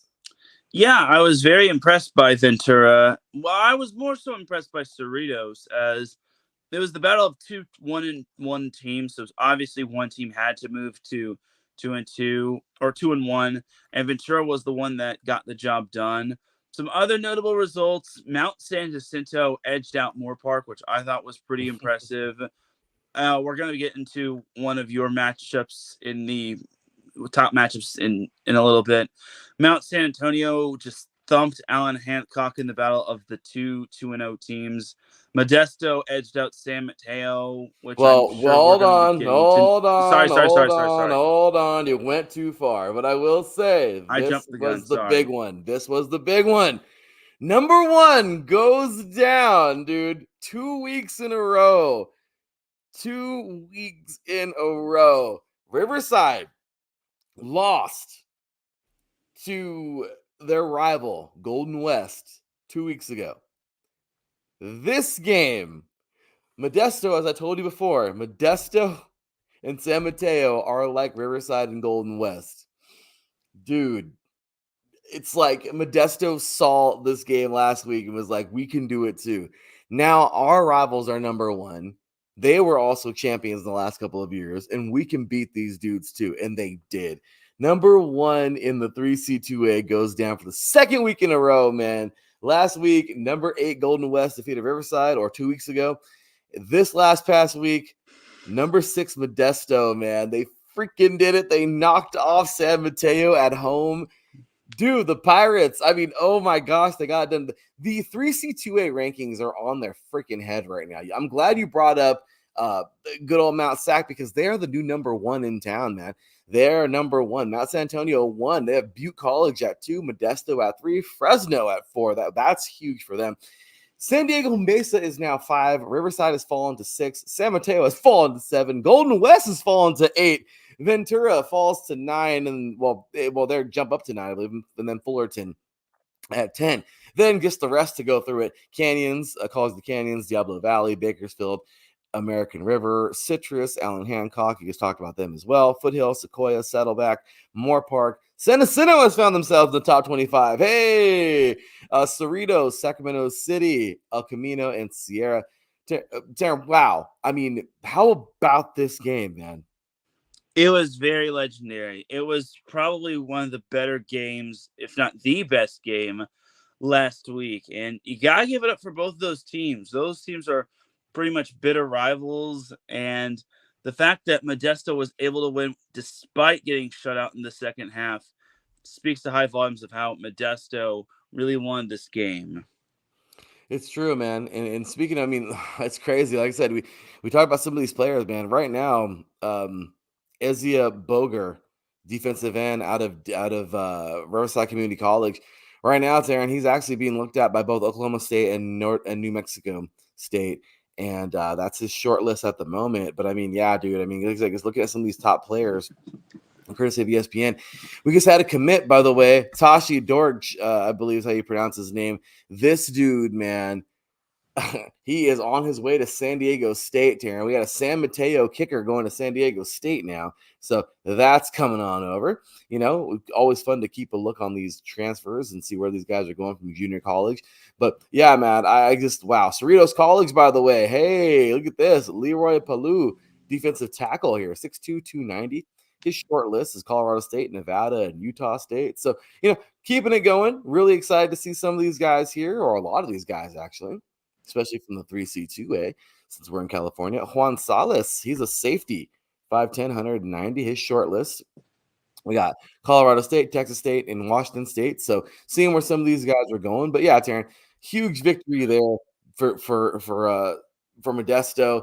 This is crazy. This year, these playoffs are going to be nuts because we have the biggest shakeups early in the season too. I love it. Cannot wait to see what's coming up next. But yeah, Teran, any other notables for the 3C2A last week for you? Well, we kind of had the battle of the coast, Orange Coast taking on Santa Barbara City, where Santa Barbara City managed to edge out the Pirates 24-19. And I know it was the battle of two 0-2 teams, but it was actually a pretty good one. Santa Barbara actually shut out OCC in the first half, but the Pirates did wake up. But the problem is that they woke up a little too late, and the Pirates just could not keep up with the Gauchos. And it's very frustrating if you're an OCC fan such as myself. But the Pirates are getting closer to trying to get that first win of the season. It's eventually going to come. It seems like they always get off to such a slow start. and they just find themselves in a hole to the point where they have to play catch up the entire game. And it's just not a recipe for success. Kind of like how the USC played against Michigan. They had to play catch up throughout a majority of the game and so on and so forth. So, such is life, unfortunately. Poor OCC, man. Well, hopefully their luck turns around, man. That was definitely a tough game for those guys, man. Big win there for Santa Barbara. Southwestern, they know those woes. They lose to Long Beach 35-20 at home, so they are now 0-3 on the season. Good old Riverside, man. Nice victory over Elko. Nice bounce back victory there, defeating El Camino 70-45. Yeah, they were pretty ticked off. I'm sure they got that nice victory there on the road. But dude, just in Murdoch Stadium, by the way, great stuff, man. There were some great victories, great games last week. Coach Cheverini doing his thing, one of my old coaches from Riverside back in the day. He's at Chafee now as a head coach. At least I think he's still there. Defeating Santa Monica 54-7. I mean, just lots of things. You talked about already. San Jacinto defeating Moore Park. Great stuff there, man. Let's move forward into this week and talk about some of these matchups now. This is going to be fun, man. We got some good ones, dude. Palomar taking on Riverside this week in Riverside Wheelock Stadium in just a couple hours at 1 o'clock. It's an early game, so Palomar's probably getting ready to get on the road in a little bit and get on over there if they're not already on the buses. Good stuff. Let's see. Hopefully it's a nice victory there for Riverside. We'll see. But Palomar, I know they're not the greatest team, but they're not to be slept on either. Modesto takes on Butte. Okay, Teran, Modesto just knocked off number 1. Okay, they just knocked off number 1.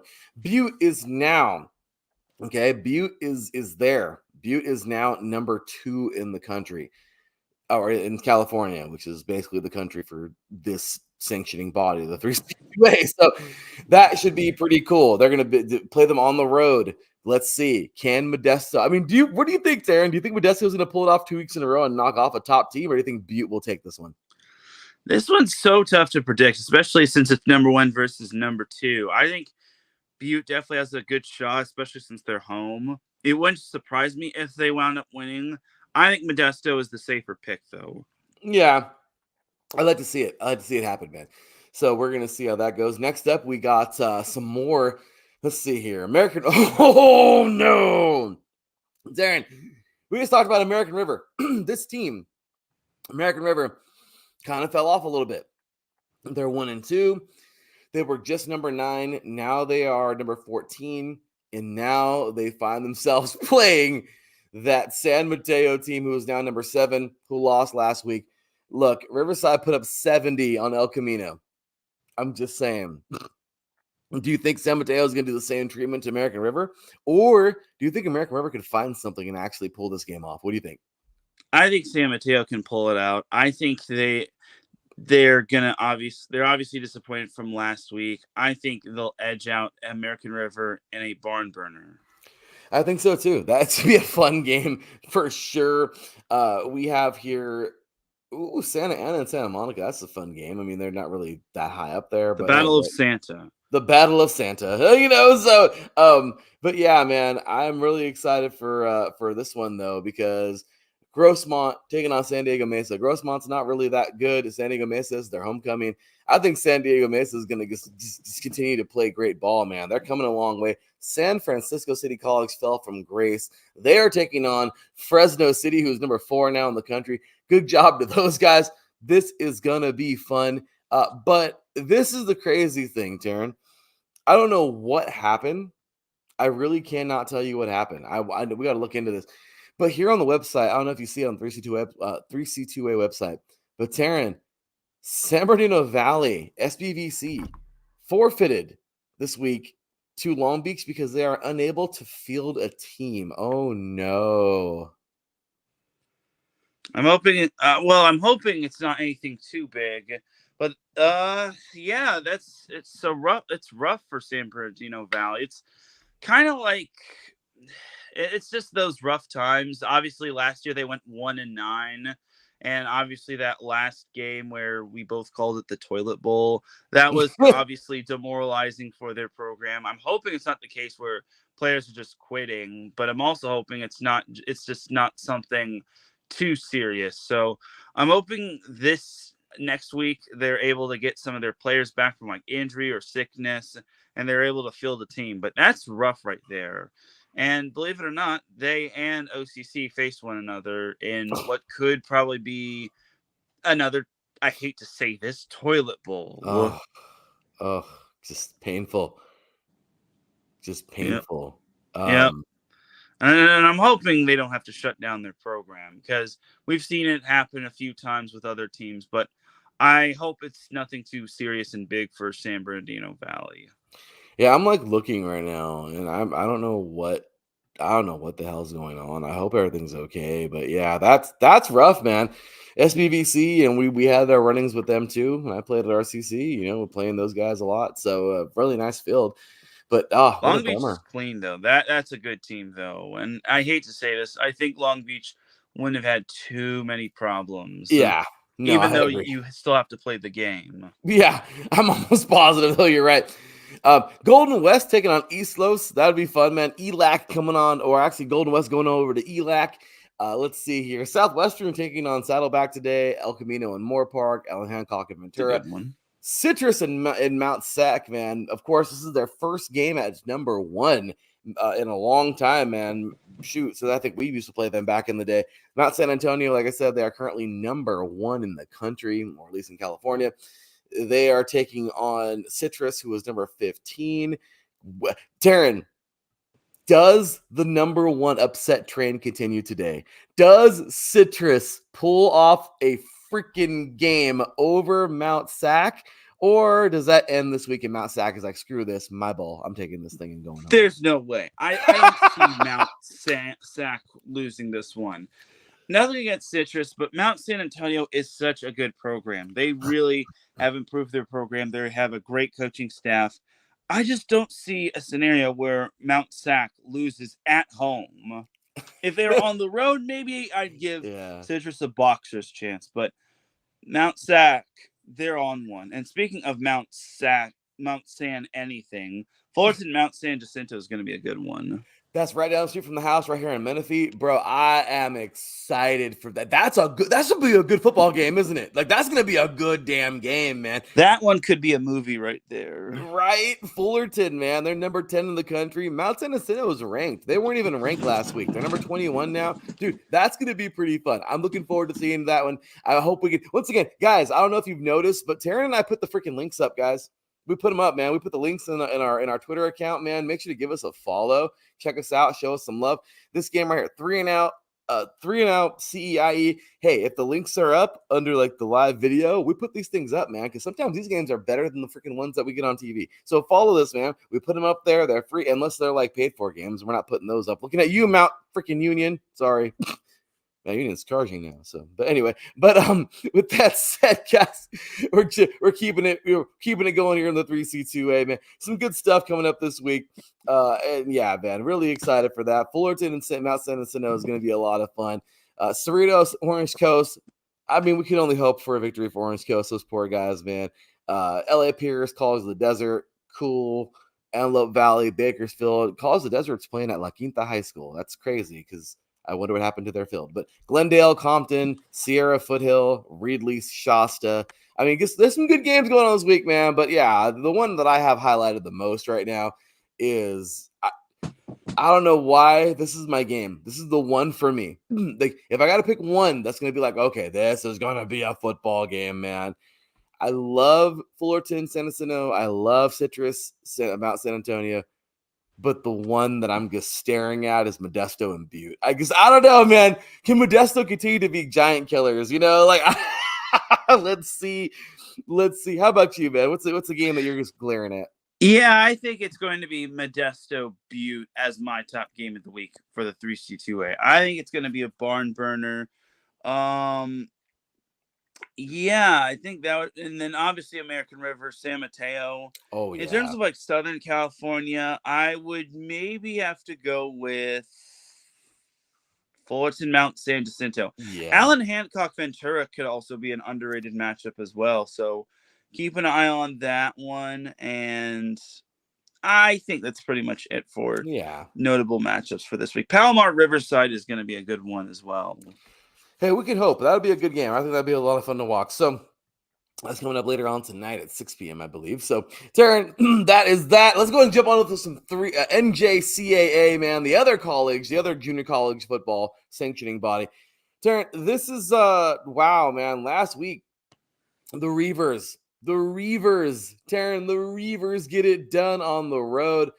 This has been a gosh dang soap opera this year, man. Like, really, I love it. The Reavers, they have been a solid team. Okay. Obviously, we know earlier this year, number one Hutchinson, which we've seen that game the last couple of years where Hutchinson and Iowa Western go at it.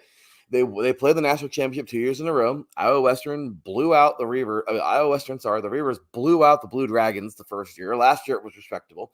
They played last year in the regular season. Hutchinson, I think, Baxley, I don't know if they beat them or not, but this year they played the regular season again. Hutchinson wins that freaking game, Teran. And here we go, man. Hutchinson number one in the country. They're playing. They're doing well. And, well, what do you know? They're still number one. They're playing great. And yeah, but the Reavers, man, from last week, this is the deal right now, man. These guys, look, last week was crazy. These guys, man, played Iowa Central. Okay, we talked about the rivalry game.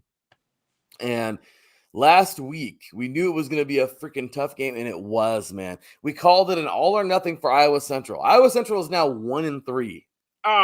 You feel bad for those guys, but it's rough. I don't see no playoffs or anything for these guys at the moment at all. And Iowa Western, well, we knew this was going to be the make or break for their year. If they lost this game, you can kind of just count them out. Snow and Mississippi Gulf Coast, who are both 4-0, and Kilgore, who is 3-0, would just move up quick. And Iowa Western just drops down, and Hutchinson is like, bring it on, you three. What's up? So when it comes down to it, this was a huge game for Iowa Western, and the Reavers did it though, man. They freaking defeated Iowa Central on the road, 41-34. Nice victory there, and yeah, man, there's a lot of dudes coming out of the school. By the way, even if the Central, man, Bryce Anderson, tight end, he is headed to Memphis to wear those really cool uniforms. 6'4", 235-pounder right there. He's coming on out. We have another dude. Let's see here. Any other Iowa Western? Oh, Iowa Western. Hey, Devon Carlisle. He is headed. He has a short list here. Who is he thinking about? Eastern Michigan, Louisiana Tech, and Texas State. Once again, all my information from ESPN.com here. But yeah, man. So, looks like we got that going on. And these Iowa schools, man, I'm telling you, they produce some talent. But what do you think about that one, man? Freaking Iowa Western got it done last week. Yeah, that was a very good win right there. I was impressed with Iowa Western.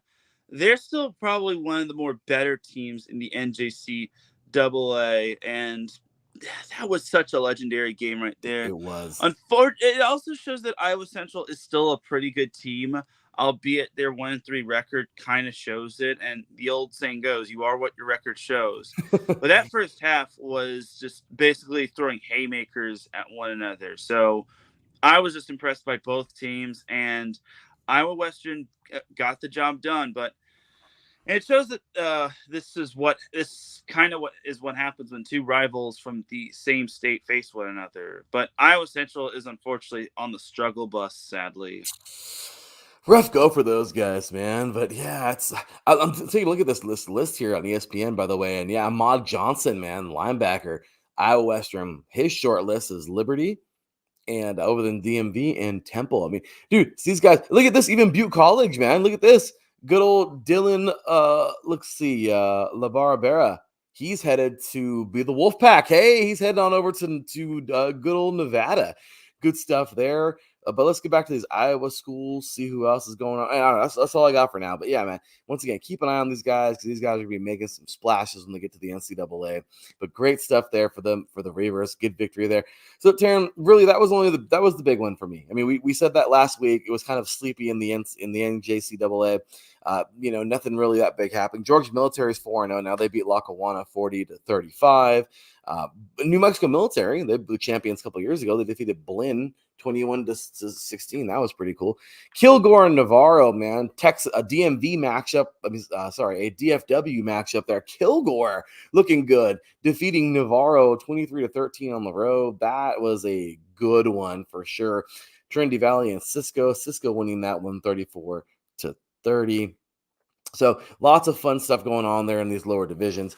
Well, in the NJCAA. So Teran, we get on to this week, man. I know we had some games on Thursday actually. Itawamba defeating Mississippi Delta 35-17. Mississippi Gulf Coast champions from a couple years ago. They are 5-0 on the season. They defeated Pearl River 41-14. That's a big victory there. Holmes over Jones. That was actually that's a pretty good game, really. 35-22. Holmes is 5-0 now on the season. So, I mean, just some fun stuff, man. We got some more undefeateds here. Let's see here. Actually, we don't. No more undefeateds in there. But regardless, a couple more games were played on that day. Yesterday, I don't even know what that was. But today, we got 14 games coming on up. Cisco and Kilgore, definitely going to be a fun game to watch. Once again, hopefully links are up and all that good stuff. But let's see here. Snow and Butler, another game that's possibly really, really, really good. But realistically, Teran, I don't know. Coffeyville and Iowa Western, I don't know. I don't really see that being huge. Because, well, Coffeyville, Iowa Western's there. Coffeyville's not even up there on the top 25. So, Ellsworth, Hutchinson, not going to be that great. Iowa Central, they're kind of out of it now, and they're playing Dog City. Dog City is just kind of out of it as well. They're not even in the top 15. So, really, Teran, I mean, I don't know. This is kind of a pick-em week. I don't really know what. I guess if I had to name a cool game, it would be Cisco versus Kilgore. I mean, that's really it. Kilgore at number 5. Cisco, they're not even ranked, but it's a Texas game. So I don't know. It's kind of another sleepy week in the NJCAA. Yeah, it does appear that way, but I also do want to make note of a game that happened last week. Dodge City wound up winning a dogfight against Highland of Kansas, 9-6. It was actually a very. What's that? Is it? You're right. You're right. Good stuff. Finger, no, I was like, good stuff. Good stuff. Yeah. But Dodge City, neither team scored until the fourth quarter, where Highland got the first touchdown, but their extra point eventually, I don't know if it was blocked, but it was eventually returned for a safety. And then eventually Dodge City was able to score the go-ahead touchdown from 10 yards out. It's crazy. That was a game right there. So I think that was a great game. And I just got to say, to whoever runs the NJCAA website, please make sure to enter the quick box scores, because no team wound up winning. No team wound up playing to a 0-0 tie. So I'm looking at you, NJCAA admin. Don't be giving us hope that there was a 0-0 tie, because this isn't what I think it was like Virginia Tech and Wake Forest. No, I remember that. Yep, I remember that. Yeah, Virginia Tech, Wake Forest. There will never, ever, ever be another matchup like that. Ever. Anyway, I guess a matchup to watch for, if I had to pick one, let's go Coffeyville, Iowa Western. Hey, why not? I mean, Coffeyville, they're not ranked, but once again, Iowa Western is just, let's see if they can continue to climb that ladder. Hutchinson, they got themselves a cupcake. Not really a cupcake, but you know what I mean. Not much to look at here. Last week was kind of the fun one. Let's see what the NJCAA continues to bring for us. Teran, let's just go ahead and slip right on into D3, bro, because last week was crazy. The defending champions, man, the defending national champs are in a tough one on the road. Number 2, SUNY Cortland. They defeated number 11, Susquehanna. That was a good game, man. That was actually really, really, really, really good.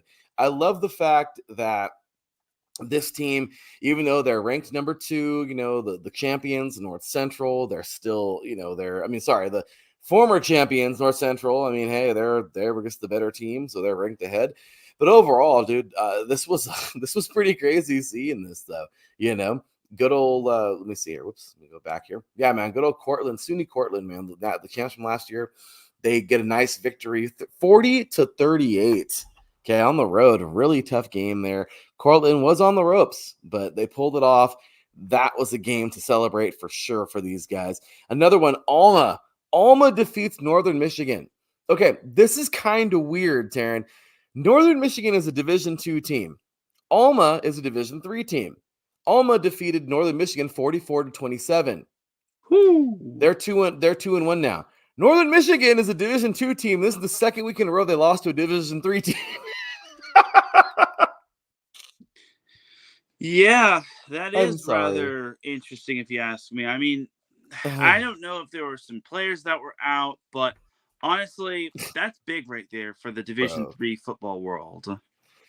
It is, man. I mean, granted, okay, not hating. Okay, I'm not hating on the Wildcats because, yeah, last week they played lacrosse, and lacrosse is pretty damn good. We talked about Yep. that.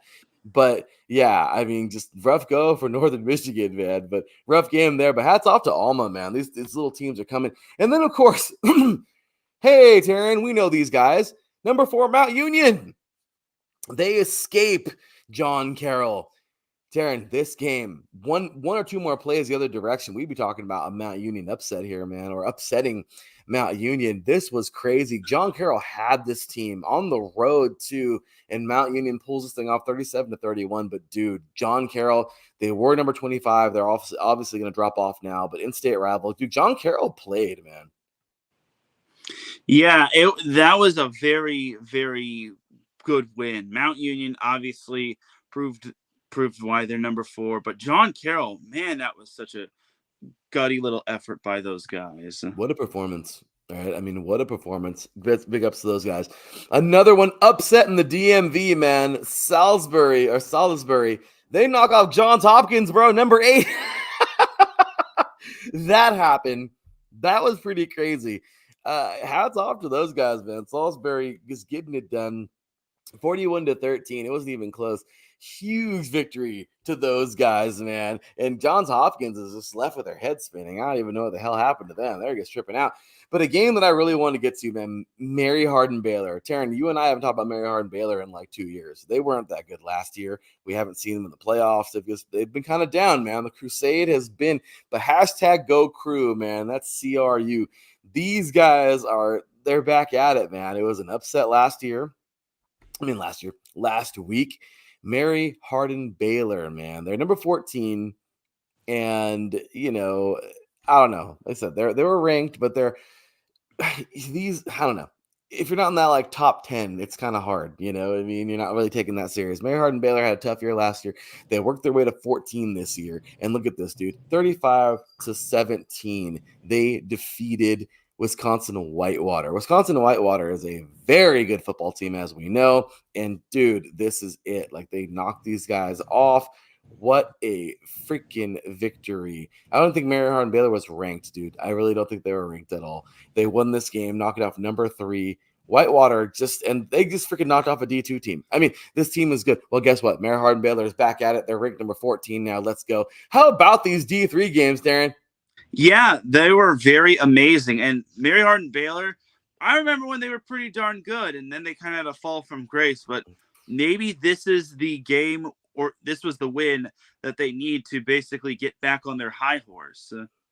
Hey, I mean, who knows? I'll tell you, this was a fun game. This was a fun one, man. I love it. I'm happy for those guys. But moving on to this week, dude. Right now, looking at the current top 25, I hope they have it up. But yeah, Teran, they let me see here. They have themselves the D3 football. Just so many good games, man, for dang sure. But let's see. So overall, this week, looking from let's go from 25 to 21. So Linfield, Bethel, or Randolph, Macon, Aurora, Whitworth, and then from 20 to 16, Johns Hopkins, Wheaton, DePaul, Wisconsin, Oshkosh, wow, they fell 17, and then Alma 16. From 15 to 11, Carnegie Mellon, Mary Hardin Baylor, hey, they found themselves there. Wartburg, Endicott, Salisbury, they've climbed up, and of course, Wisconsin Whitewater has fallen all the way from 3 to 10.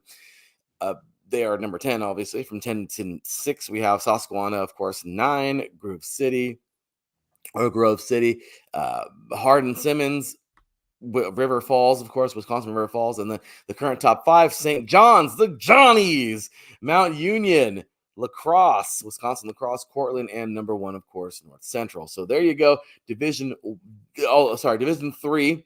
Okay, all of your full-on rankings, and here we go, Teran. Let's go ahead and get on to this week. The top 25 games going on, ranked this week, and well, Teran, I'll tell you, if I gotta pick somebody, man. Just saying, this week is kind of boring. It really is. There's not a lot going on.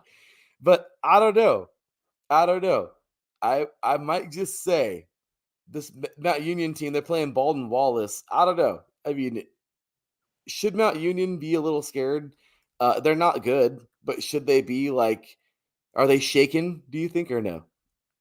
Nah, I think they should be fine. I think they're stirred and not shaken. Makes sense. I mean, As yeah, the old James Bond quote would say, consider them stirred, not shaken. I think that was from James Bond. Not sure. James Bond. Well, I'll tell you, Teran, this week too. Let's see here. Where was I looking at? Washington U, obviously, playing on North Central. Hope is playing Alma. Not a lot, Teran. There's not a lot to go off of here. These teams are just kind of, I'm pretty sure these bigger teams are going to beat up on the smaller teams, or this really isn't much. Not a lot we're getting this week for ranked on ranked. But hey, should be some fun. I don't know. Do you really see any games that are like eye popping this week? I think other than like St. John's and Bethel, Yeah. that's the only game that really kind of stands out. Yeah, that's like the only, right? St. got the Johnnies and Bethel going head to head. I mean, that's really it. Nothing more in D3. So this week, sleepy in D3. So we're going to continue on to D2. Dude, this has been fun, man. We have here, let's take a look. Gotta get the scroll back here. Sorry. But how about this one, man? Number 2 in D2, Grand Valley State. It's kind of a merger, I guess. This is a good segue. Number 2 in D2, Grand Valley State, the Lakers. They defeat number 5 in D3, Wisconsin Lacrosse at home. This is crazy, right? Because Lacrosse damn near beat them. This is a top Division 3 team taking on a top Division 2 team.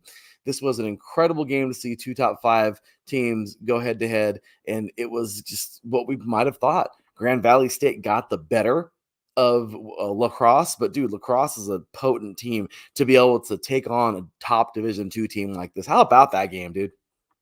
Yeah, that was a very great game right there. I was just impressed by both teams. It was an impressive game overall, and I think it was just such an amazing game right there.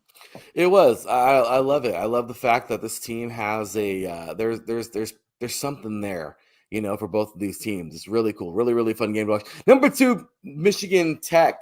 They take down Division 3, number 14, Wisconsin Oshkosh. I don't know. This isn't really like a bad game, because Michigan Tech, obviously, they get the nice victory here, but Oshkosh, dude, they're Division 3 and they're taking on these guys, and though it was a loss, they were able to take them on. I mean, I don't know. I think it's like a small victory in a loss, I guess. I don't know. Yeah, a nice little game right there. I thought it was nice. It wasn't as nice as the previous one, but it was a good one. I'm not gonna be disappointed at it. And yeah, I'm looking at one game. I don't know if we discussed this, but there was a barn burner last weekend. What do we got? Central Missouri and Davenport. Okay, so that actually was a game on the ticker that I didn't get on up here. But yes, dude, Central Missouri escapes, man. Davenport had these guys. Yeah, that might have been the game of the week right there. That was just such a fantastic game. Oh, man. Yeah. If you're Central Missouri, you got to be breathing a sigh of relief. And if you're Davenport, obviously it's a tough one losing that type of game. But you fought one of the top 15 teams in the nation in D2, in Division 2 football, to the bitter end. So Davenport just came up a few points short, and yeah. Rough go, man. Davenport had that game in the bag, that's for dang sure. Speaking of close calls, Teran, Colorado School of Mines, the team who's been in the national championship 2 years running now and can't get it done, unfortunately. They had a close one, dude. They damn near lost this game last week. Rough go, but they ended up winning it. School of Mines, man. I don't know. They're just kind of an odd team. They're still around. They're still here. They're number 5. They're ranked. They're a good school, but sometimes they kind of worry me because I don't know. They find themselves in games like this. Shatteron State, or however you say their name, it was 13 to 12. They came to play. It was a defensive battle, but they're not even ranked or anything. Like I don't know. I don't understand that. It doesn't make any sense. So regardless of School of Mines, man, like I said, they're still there. I did mention the score earlier. Michigan Tech Division II defeated Wisconsin Oshkosh 44-7 last week. So, but yeah, anyway, so moving on to this week, Teran, I mean, yesterday, I guess Assumption defeated Post 35-7. Cool. But taking a look going on to this week, Teran, for Division II, we got some goodies. There are a few games that will be, I think, hopefully the links are up and we can enjoy them. We can only hope. But and yeah, maybe they could be on ESPN, just like we had with Fort Valley State and their opponent from a week ago on Thursday. Oh, that's for dang sure. And that was cool, right? I love seeing that. Yeah, it was like the first time in a hot minute since we've seen NCAA Division II football on national TV, let alone ESPN2. Oh, I love it. I thought that was great. So, yeah, man. So we got Henderson, number 17, Henderson playing number 1 Harding. Obviously, Harding last year got it done. Amazing performance by those guys. Running that damn ball with every running back they had. Crazy stuff in that game. But the defending champs are taking on Henderson State. We also have number 18, West Alabama. They defeated West Florida last week in double overtime. They look good, and they're taking on number 3, Valdosta this week, man. Valdosta, obviously champions within the last 10 years. That is number 18, West Alabama taking on number 3, Valdosta State. So another fun game right there. And that's really it. We don't really have much. Grand Valley, I think, is going to be a fun game. We have Grand Valley, number 20, Grand Valley taking on West Florida, as we just mentioned right now. The Argos, the story that I wish in their first couple of years, making it to the national championship 2 years in a row, not getting it done, and then just kind of falling by the wayside, still being a good program. But, man, I wish they would have won early on. That would have been a cool story. Regardless, they're number 20 now, taking on Grand Valley. I probably think they're not going to win this game. But Grand Valley, I think they're on one right now, too. So that's another good game coming up for today in Division II. That's pretty much it. That's pretty much all I got. Anything to add for Division II, Teran? Looking at this week, doesn't look like there's anything that pops out to me, unfortunately, which is saddening, but it is what it is. Maybe it's one of those weeks where you just don't get the big time games. So yeah, nothing on my radar in terms of like eye-popping games, in terms of like 2 eye-popping games. Maybe Charleston Concord. Possibly. That looks like a fun game, right? I mean, we can only hope some of these games turn out to be a little bit better than what they may seem. So, moving on over to NAIA.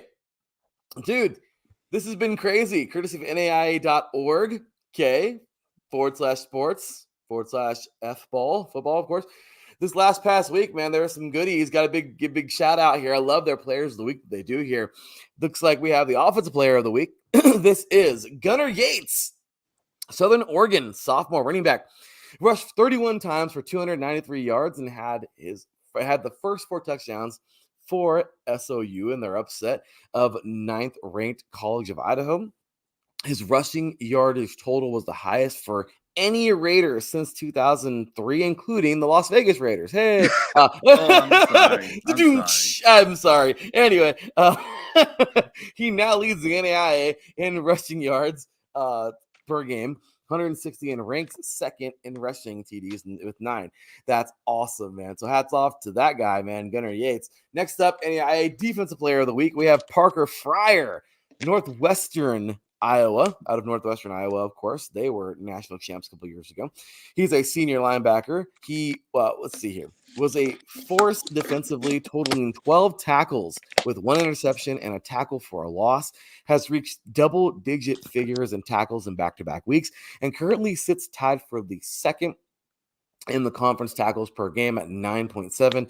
I don't know how you get 0.7, but that's awesome. That's amazing. Good job to that guy, man, Parker Fryer. And then, of course, special teams player of the week, Cole Thompson out of Friends University out of Kansas, sophomore kicker, nailed the biggest kick of his career by hitting a 40-yard walk-off field goal to give the Falcons their first victory over Kansas Wesleyan in a decade. That's amazing. Was 2 of 3 on field goal attempts and made both of his extra point attempts and averaged 59.8 yards on 5 tackles, including 1 touchback. Congratulations to our players of the week, man. How about that, Teran? Amazing stuff. And that kicker, it just goes to show that kickers are people too. And special teams is just as important as offense and defense. Yes. Dude, that was awesome, man. You guys, right? I mean, I love that, man. I love how they do this on this website, by the way, man. They just bring on these guys and really, shine them. I love that. I love it. So next up, man, going on into last week, or talk about last week, dude, it was a sleepy week, another sleepy week in the NAIA. Reinhardt, I mean, they're good, right? I mean, they defeated Cumberland out of Kentucky 35-31. I thought that game would be a little bit bigger victory there for Reinhardt. Regardless, good game for those guys. They got the victory. But once again, it was a sleepy week again, Teran. We didn't really, Grandview, we knew they were going to destroy Missouri Valley. That's, kind of messed up to say, but Grandview, the Vikings are just that damn good. Really, there wasn't much to. Morningside is absolutely dismantled Doane. 70-0. Northwestern, of course, we talked about that game right now with Parker Fryer. That was a good game. 17-7. Northwestern defeats Midland. And really, Benedictine, we talked about them in the most recent weeks. They defeat St. Ambrose 45-14 on the road. And really, that was it, Teran. Like I said, those weren't really, we said it was a sleepy week last week, that it wasn't necessarily the best week of games in the NAIA, and it wasn't, not really the funnest stuff there. But I will say that the rankings, man, oh man, we take a look at these guys right now from 25 to 21. We have Southwestern out of Kansas, Lindsey Wilson out of Kentucky. They were the champs in 2020. St. Francis, Illinois, champs back in about 10 years ago, and Dickinson State and Friends University. Then we have 20-16. Mid-America, Nazarene, College of Idaho, Texas Wesleyan, Evangel, and Baker. Then we have 15-11, Georgetown, Southern Oregon, Benedictine, Morningside, and St. Xavier. And then from 10-6, Montana Tech, Dordt, St. Thomas, Marion, and Indiana Wesleyan. And then the top 5, Bethel, Montana Western, Grandview, Northwestern, of course, and then Kaiser, the team that won it all last year, the Kaiser Seahawks, man. So there you have it. And then taking a look at this week, Teran, let's take a look at some of these games for this week and see if we can find any gems, because, man, there wasn't really any gems this past week for sure. And I think it's the same kind of deal. Teran, I don't see anyone. I can see top teams playing games. Okay, Baker and Benedictine might be a good game. That looks like a good one. Baker, obviously, the number 16 in the country. Benedictine, number 13. So that's actually a good game.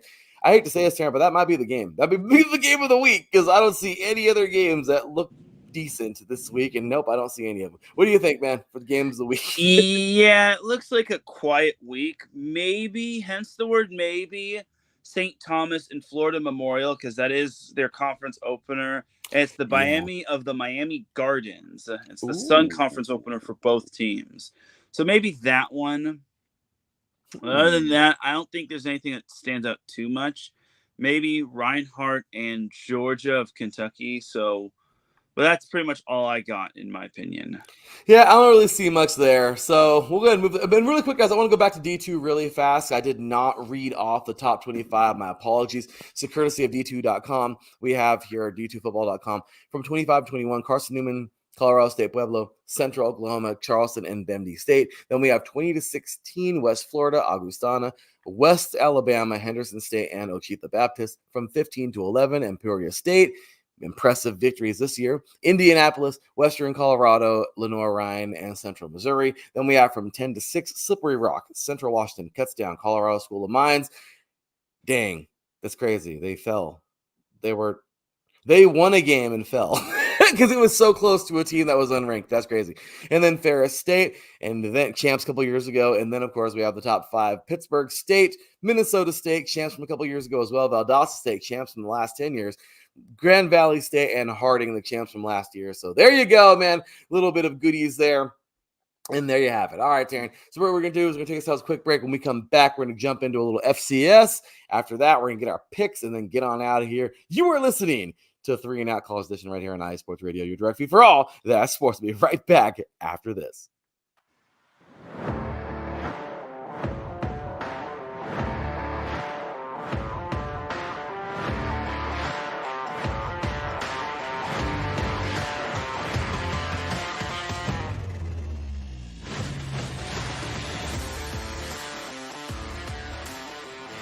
What's good, sports fans? It's your boy Aaron Yell, and if you are looking for sports takes that live a mile above the rest, look no further than Mile High Musings here on IE Sports Radio, your direct feed for all that is sports.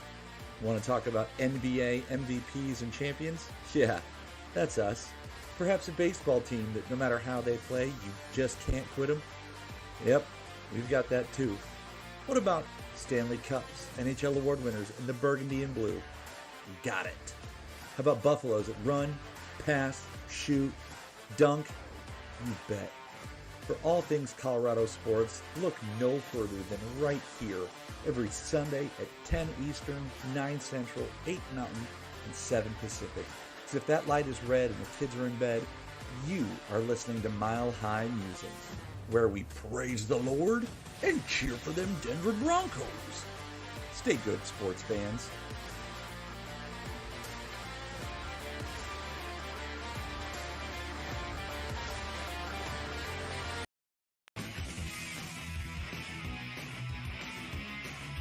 Hello, everyone. My name is Daryl Kinsey Jr., and I'm welcoming you to take another lap with the fastest show on IE Sports Radio. Yes, this is the Extra Mile with me and my co-hosts Christopher Lehman and Michael Ward. We talk everything racing from NASCAR to IndyCar to Formula One to limited hydroplanes, endurance racing, the NHRA, and more. So come join us for an hour of great racing talk and a lot of fun as well on the Extra Mile, Thursdays at 8 p.m. only on IE Sports Radio, your direct feed for all that is sports. That's right, ladies and gentlemen. Your direct feed for all that is sports. Oh, we're getting it, y'all. That's how we do it, man. We got racing. We got Colorado sports. We got everything, man. Something for everybody. Show some love. IE Sports Radio, man. Your direct feed for all that is sports.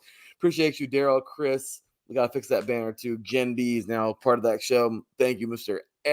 Aaron Yao. Great stuff, as always. Teran, let's get over to the FCS, man. Talk a little bit about last week. It wasn't eventful. I mean, it was, but it wasn't. In South Alabama and App State, I mean, that's not even FBA. I don't know why that's even here in the FCS because I'm not there. I was about to say, wait a minute, they used to be. Anyway, FCS from last week. All right, Teran. Rhode Island defeats Long Island University, and well, it's 28-24. The woes continue for Long Island. Ouch. That sucks. They're 0-4. Rhode Island is now 3-1. What a battle on that one. Harvard defeats Stetson 35-0. Lehigh defeating Princeton 35-20. Columbia over Lafayette 31-20. There were some good games. There were. Last year there were some good games in the FCS together, especially some of these Ivy League games. And Brown over Georgetown, the Hoyas 26-14. Check that out. San Diego, ouch. This one hurt. North Dakota defeats San Diego, man. That was a tough game because San Diego, man, the Toreros actually had a chance in this one. 41-24, man. What a tough game for those guys. Yale defeating Holy Cross 38-31. Okay. Like I said, you got to love these games, man. There were some good ones. Montana defeating Western Carolina 46-35. Montana State, both the Montana schools are back on the warpath, trying to get back there. 52-13 over Mercyhurst.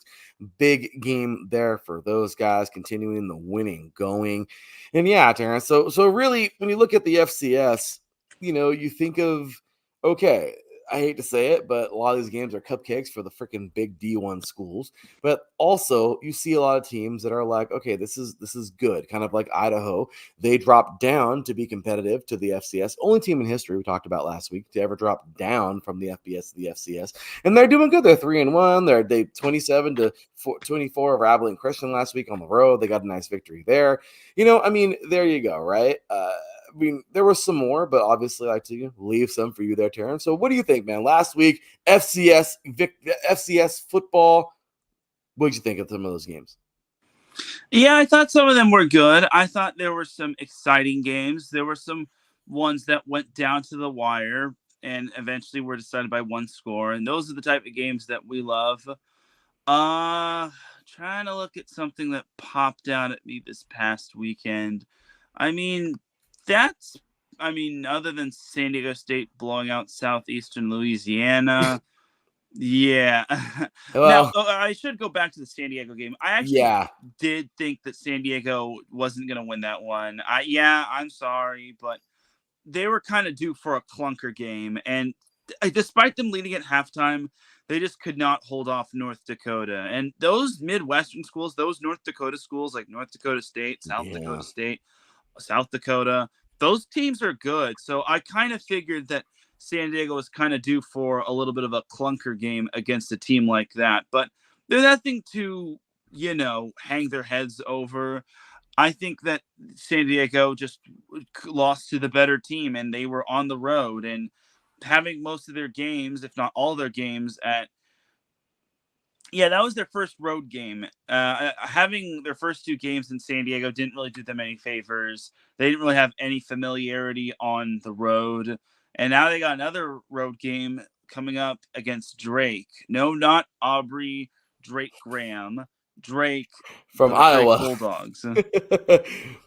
Drake from Iowa, yes. And you're right there, Teran. A couple more notables, I guess. Gardner-Webb gets their first victory of the year. Presbyterian used to be a terrible school. Now Presbyterian has 2 victories and 2 losses, unfortunately. But Gardner-Webb, 42-21 for those guys. Nice victory. Tarleton State defeats North Alabama 28-14.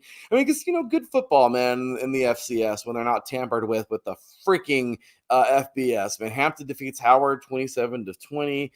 Nichols, wow, big victory here over Mississippi Valley State, 66-0. My goodness. Robert Morrison over Wagner. Hey, 21-14. I'm just saying, good football here, man. Looking forward to that. I love that tournament at the end of the year, man. I really, really, really do. The FCS has great stuff there, and I enjoy some FCS, man. I really, really, really do. I do too. I think we're getting some good matchups. Soon we will be away from the FBS versus FCS matchups. And the only FCS versus FBS matchup I'd like to see is probably North Dakota State versus UCLA. That was cool. So a little bit of a recap here of the top 25. So 25-21, courtesy of ESPN.com. Lamar, Albany, Richmond, Abilene Christian, and Florida A&M. Then we have from 20-16, New Hampshire, Northern Iowa, Incarnate Word, Southern Illinois, and Tarleton State. Then we have 15-11, Illinois State, Southeast Missouri State, Mercer, William & Mary, and UC Davis. From 10-6, Sacramento State, Montana, North Dakota, Central Arkansas, Villanova. And then the current top 5, South Dakota, Idaho, Montana State, North Dakota State, and of course, number 1, South Dakota State. So there you go. Great stuff there on the FCS.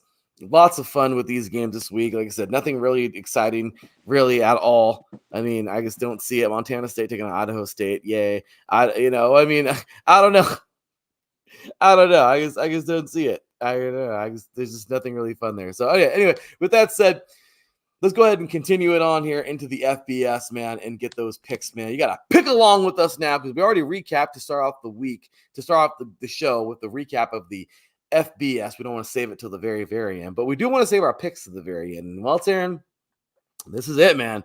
This is it. We're week 5 now. We're going to be picking. So let's get those pickings going. We're going to be picking everything. Any games that look appealing, we're going to be picking. So pick along with us in the chat room. We appreciate you guys for joining us and being here, man. You guys are amazing. Let's go ahead and get to some of these picks, Teran. We're not even keeping record this year, but I'm pretty sure you're dominating me because I made some dumb picks this year. You made some good ones. So here we go, Teran. You've gotten me the last couple years anyway, but yeah, man, I'm sure you're leading big time this year. So, okay, here we go, dude.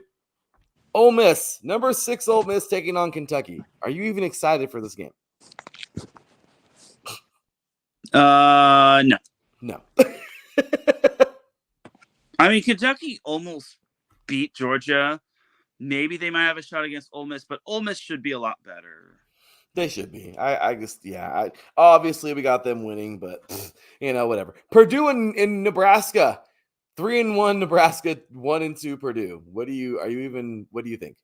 No, Nebraska's going to win. They're too physical. And unfortunately, Purdue is one of the more not so better teams in the Big Ten. Mm-hmm. Nebraska by a landslide. I got you in that one for sure. This is a fun one. Number 20, Oklahoma State at 3-1, taking on number 23, Kansas State at 3-1. What do you got?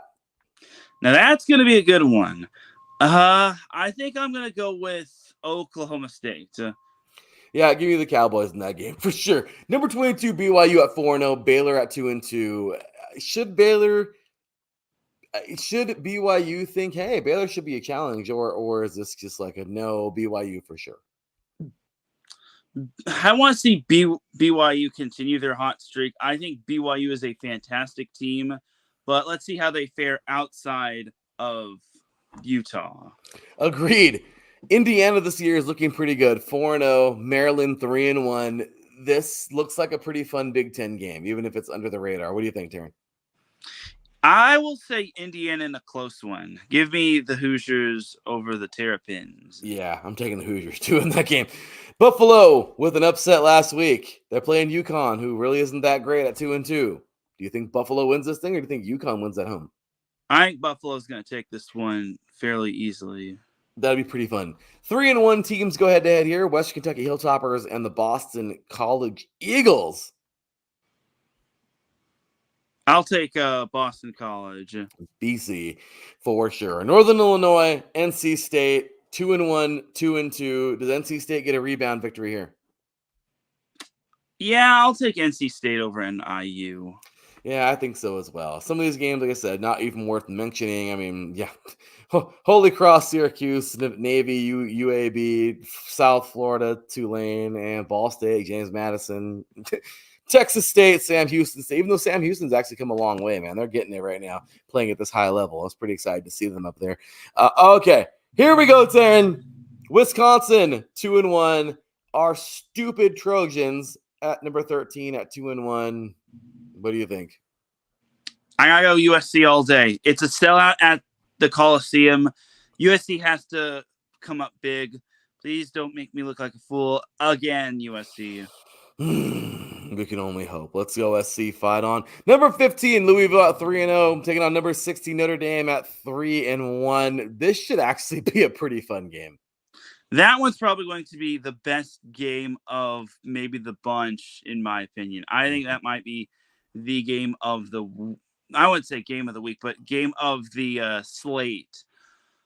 I will go with Louisville's 3-0, but they're playing at Notre Dame. You know what? Give me Louisville. I want to see if they're actually the real deal. I would like to see that too. I'm going to go Notre Dame, even though I can't stand them, but I would love to see that. Going out on a limb, let's see if Louisville gets it done. Oklahoma was embarrassed last week. I'm just going to say it. Number 21, Oklahoma taking on Auburn on the road, 2-2. What do you think? There's no way Oklahoma drops 2 in a row. Give me the Boomer Sooners. Boomer Sooner. Arkansas looking good at 3-1. They're taking on another 3-1 team out of the SEC, Texas A&M, who actually doesn't even look that good. What do you think, Teran? Does Arkansas come to town and get the upset, or the Gig 'em Aggies gig 'em? I think the Aggies gig 'em. It's at AT&T Stadium. Yeah. I just hope Texas A&M doesn't resemble the Dallas Cowboys. Yeah. They hope so too. They hope not either. UMass and Miami of Ohio, 1-3 and 0-3. Wow, that's entertaining. Okay. Louisiana, 2-1, Wake Forest, 1-2. And like I said, TCU, Kansas. That could actually be kind of a fun game. Kansas, they've looked better. I mean, guess when we thought they were getting better, and TCU losing a big one in the Iron Skillet game to SMU last week. What do you think about that one? Yeah, I take back what I said about anyone winning the Big 12. Kansas doesn't look like they're going to be winning the Big 12. Give me TCU. And they're playing in GHA or Giha, whatever it is, Arrowhead Stadium. So that'd be a fun game. That'd be cool. So, Oh, they're playing at Arrowhead. Nice. cool, Arrowhead. Yay. So let's hope that they get some Mahomes magic. Right, we'll see. No, Colorado 3-1, UCF 3, and I guess that's a good game. I mean, yeah, we'll see. I think Colorado will end up aging that one out. What do you think about that one? Well, fun fact about UCF is that they went from what did they go from like D3 to like D2 to FCS to FBS. Mm-hmm. Either way, I got UCF over Colorado. I don't think Colorado is going to be pulling out 2 miracles in a row. Yeah, I don't think I don't know. I'm gonna go opposite, but that would be pretty crazy to see what happens there. Fresno State at 3-1, UNLV who is falling apart at 3-0. Okay, so really quick, dude, UNLV, man, this whole situation is crazy. What have you heard? I haven't heard too much, but I just think that UNLV is starting to fall apart here. Yeah. This whole NIL thing is starting to really avalanche all over the Rebels. Players are saying this, players are saying that. I don't know. I don't think it's good right now. I feel kind of bad for these guys. They've won some great games, but unfortunately, I think they dropped one today, man. What do you think? Yeah, I think the Bulldogs are going to take a bite out of them. Take a bite out of crime. You have the underachieving San Diego State Aztecs taking on the Chippewas. Chippewas. I guess like saying the word Chippewas. Anyway, they're 2-2. Teran, who wins this game? Yeah, I got Central Michigan. San Diego State's going to be on the road. I just don't think they get the job done. They suck. I'm sorry. They have no assembly of an offense. I'm sorry. They just stink. What do they do at practice? Like I guess Georgia Southern, Georgia State, 2-2, 2-1, Sun Belt, Fun Belt, as you like to say, Teran. Yep. Give me Georgia Southern. That should be a pretty fun game. Huh? Somebody's again more games to get mentioned. Western Michigan, Marshall, cool. Akron, Ohio, Eastern Michigan, Kent State. Then there was the Battle of the Blues, Teran. 3-1 Carolina. Of course, North Carolina. 4-0 Duke. Both of these teams are relevant in football this decade for some reason because they sure as hell weren't relevant the last 2 decades. What do you think? That one's tough, but I got to go with Duke. I'm going Duke, too, at home. Poor Tar Heels. I would think it'd be cool if they were to win this thing, but Duke's at home. Not like it's a big deal because they're 8 miles apart. Tobacco Road rivalry. Oh, going to be fun. But, yeah, I'll say Duke. More games to mention. UTSA, East Carolina. Cool. This one's not even a fun game. Mississippi State at 1-3, taking on number 1 Texas 4-0. Wow, that's a hard one to pick. Old Dominion and Bowling Green, fun. Louisiana Tech and Florida International. UT Martin and Kennesaw State. Wagner and Florida Atlantic. Then there was Stanford at number 17, Clemson. Teran, is there reason to believe Stanford could actually win this game? Maybe, but I got Clemson. I'm going to go Clemson too. I guess I wanted to see your reaction for that one. So. Next up, we have number 18, Iowa State and Houston at 1-3. Yeah, because that's going to be exciting too. UL Monroe and Troy, Charlotte and Rice, Tulsa and the Mean Green of North Texas. However, there is a good game coming up on Saturday Night Football tonight, which we will get to in a few minutes. But number 3, Ohio State and Michigan State. I don't think that's going to be much of a game, even though I want it to be a game. Buckeyes, right? Yep. Yeah. Number 19, Illinois taking on number 9, Penn State, 4-0 versus 3-0. With this, dare I say, it may be somewhat of a game. I think it's the battle of the mid. Someone's going to get fraud checked in this one. I'm going to go with Happy Valley here in Penn State. Yeah, me too. I just don't think Illinois has enough firepower, but we'll see, man. Mid-Tennessee, Memphis. I mean, really cool uniforms. Let's see, but I got to go Memphis in this game. South Alabama, LSU, number 14, LSU, Florida State, SMU. Teran, is this one even worth mentioning? Because I think SMU is going to wipe the floor with the Knowles, man. Yeah, I think SMU is going to win this one too. Yeah, pretty easy in that one. Cincinnati at 3-1, Texas Tech at 3. Well, that could actually be a sneaky good game in the Big 12 there. Yeah, I think it can. I feel Texas Tech is going to take it, though. Yeah, it'd be cool to see the Bearcats win it, but I guess that home field advantage to the Red Raiders, man. We have the Battle of New Mexico with 2 teams, Teran, who have a combined record of 1-7. Nice toilet bowl right there. Oh, this is great. I don't know what game is worse, this one or Browns Raiders this weekend. I don't know which one is worse. This is Browns Raiders with no superstars. Darren, yeah. This is like Toilet bowl almost, bonanza. this is almost the same game. They suck so bad. I'm sorry. Oh, this is great. Well, Tara, not that anyone cares. I feel really bad because New Mexico is a cool place, I'm sure. But Yes. Tara, damn, the Lobos or Aggies? What do you think, dude? Are we just picking the cooler mascot? Are we? I mean, I'll take New Mexico State. Oh, you want the Aggies? Yeah. Screw it, dude. I'll take the Lobos. We have to pay attention to this game today. You know that, right? Yes. Now we have to pay attention to this game. Like, I feel like we should even like trash talk back and forth. Like, I don't even care. Like, we made a pass. Like, you know what I mean? Like, I don't even care. Okay, Teran's going Aggies. I'm going Lobos. This is sad. I wish this game was better. Anyway. Air Force at 1-2, Wyoming at 1-4. Once again, what a good game there. Washington State at 4-0, taking on Boise. Number 25 Boise at 2-1. That could actually be that. Dude, there could be an upset brewing there. I don't know. What do you think? You know what? Give me Washington State. Yes, give me Wazoo too. I love the Smurf turf, but I don't know what it is. I feel really weird about this game. They're not too far away from each other geographically. I don't know. This would be a fun game. But Arizona at 2-1. Taking on Utah, number 10, Utah 4-0. Is there hope for the Wildcats? Again, playing at Utah is so tough with the higher altitude, and Utah's a raucous fan base. Mm-hmm. As much as I love Noah Fafita and Tataroa McMillan, I got to go Utah. Utah. Let's go. Number 8, Oregon, UCLA going head-to-head. UCLA 1-2. We're in the Rose Bowl.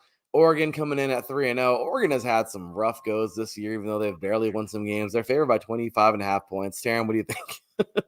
Yeah, give me Oregon in this one. I just don't trust UCLA at the moment. Yeah, for some reason, Liberty and App State is canceled. I don't know what happened there, but there you go. So, okay, now to the game of the week, Teran. This is the one. I mean, this is actually a good football game. I'm really looking forward to this one, man. This is what we were waiting for. All right, this is the game, and of course, this is Saturday Night Football, where Kirby Smart's Georgia Bulldogs head on over to take who took over for Saban. I don't even know who took over for Saban, but Teran's like, I'm looking it up right now. I got you, but yeah, dude, here we go. Here it is, Week 4, Saturday Night Football. Number 2 Georgia taking on number 4 Alabama. This is actually a good football game. It says here the over-under is 49.5 points, and Georgia is favored by 1 point. You got Beck, who has been doing extremely well, 7 touchdowns in the year, almost 700 yards. Miller, 265 yards, 3 touchdowns, 29 carries for Alabama, and then also for Alabama, Williams, 10 receptions, 285 yards, 4 touchdowns. Really, dude, this is gonna be a really close game. Yeah, Kalen DeBoer is the new head coach of Alabama. But Nick Saban did make his return to Alabama as a member of the College Football Game Day. Yeah. So someone here is about to get fraud checked. I feel both these teams haven't really proven themselves. Georgia almost lost to Kentucky. I'm going to take Alabama in this one. You know what? Why not? Let's go. Roll Tide, roll. I just have this feeling. Let's see what happens. Yeah, this is just, I don't know. This is a pick'em game too because they're so damn talented, both of them. But Alabama wins this one, I just think, because home. This is a fun game. So there you go, Teran. So, dude, let's go ahead and cue that music and get on out of here, man. We've gone over 2 hours today. I don't care though. It's been fun. Oh my gosh, it's been fun. What do you think, dude? How about today's show? Was that pretty fun? It was pretty fun. I loved picking the college football games, going over all of the games that happened. It was awesome sauce. It was awesome sauce. So, Teran, here we go, man. So many great games coming along. Is any more Division 3s going to beat Division 2s? Are we going to get some more upsets? Is number 1 going to fall again this week in the 3C2A? Teran's like, hell no, Citrus is not beating Mount Sac. I don't know. You know, are any of those sleepy games in the NJCAA or NAI going to be good this week? We'll find out. I don't know. But Teran, this has been fun as always, dude. Are we going to get some upsets in high school football? I don't know. Modern day just continues to reign supreme. Look, man, you got it. If you want football, we got football. By the caseloads here, man. College, high school, what do you want? What division? Where are we talking? That's what we do. Teran, any last thoughts, comments, anything for our viewers out there today? I do want to give a shout out to Wyatt Lucas of Corona Mar. He had 352 rushing yards, which broke the single game program record in that category. So big ups to him. He's definitely a great running back, and college coaches, get him on your radar, please. Hey, good job to him. I know you were at the game last night, man. CDM doing their thing, so hats off to those guys. Well, that's going to do it for us, Teran. It's been fun, brother. Make sure you give us a follow, man, all over the place. IE Sports Radio, show us some love. We are all over the freaking place here. Check out the website, all the goodies, man, at the shop. Give us a follow, 3 and Out, PEIE. Follow Teran Rodriguez at Teran Rodriguez1. Follow me or brother at PTHE_LB53. Shout out to our awesome sponsors, Planet Jerky Cream Biscuit Beef Jerky, and Seal the Deal Wax Seals. And well, Teran, that's going to do it, brother. We are out of here for another week. Let's enjoy some good football. Make sure you enjoy all the games that matter, guys, including the lower divisions. For Teran Rodriguez, for me, your boy Larry B. We'll see y'all next week. Until then, take care. And as always, God bless. Peace.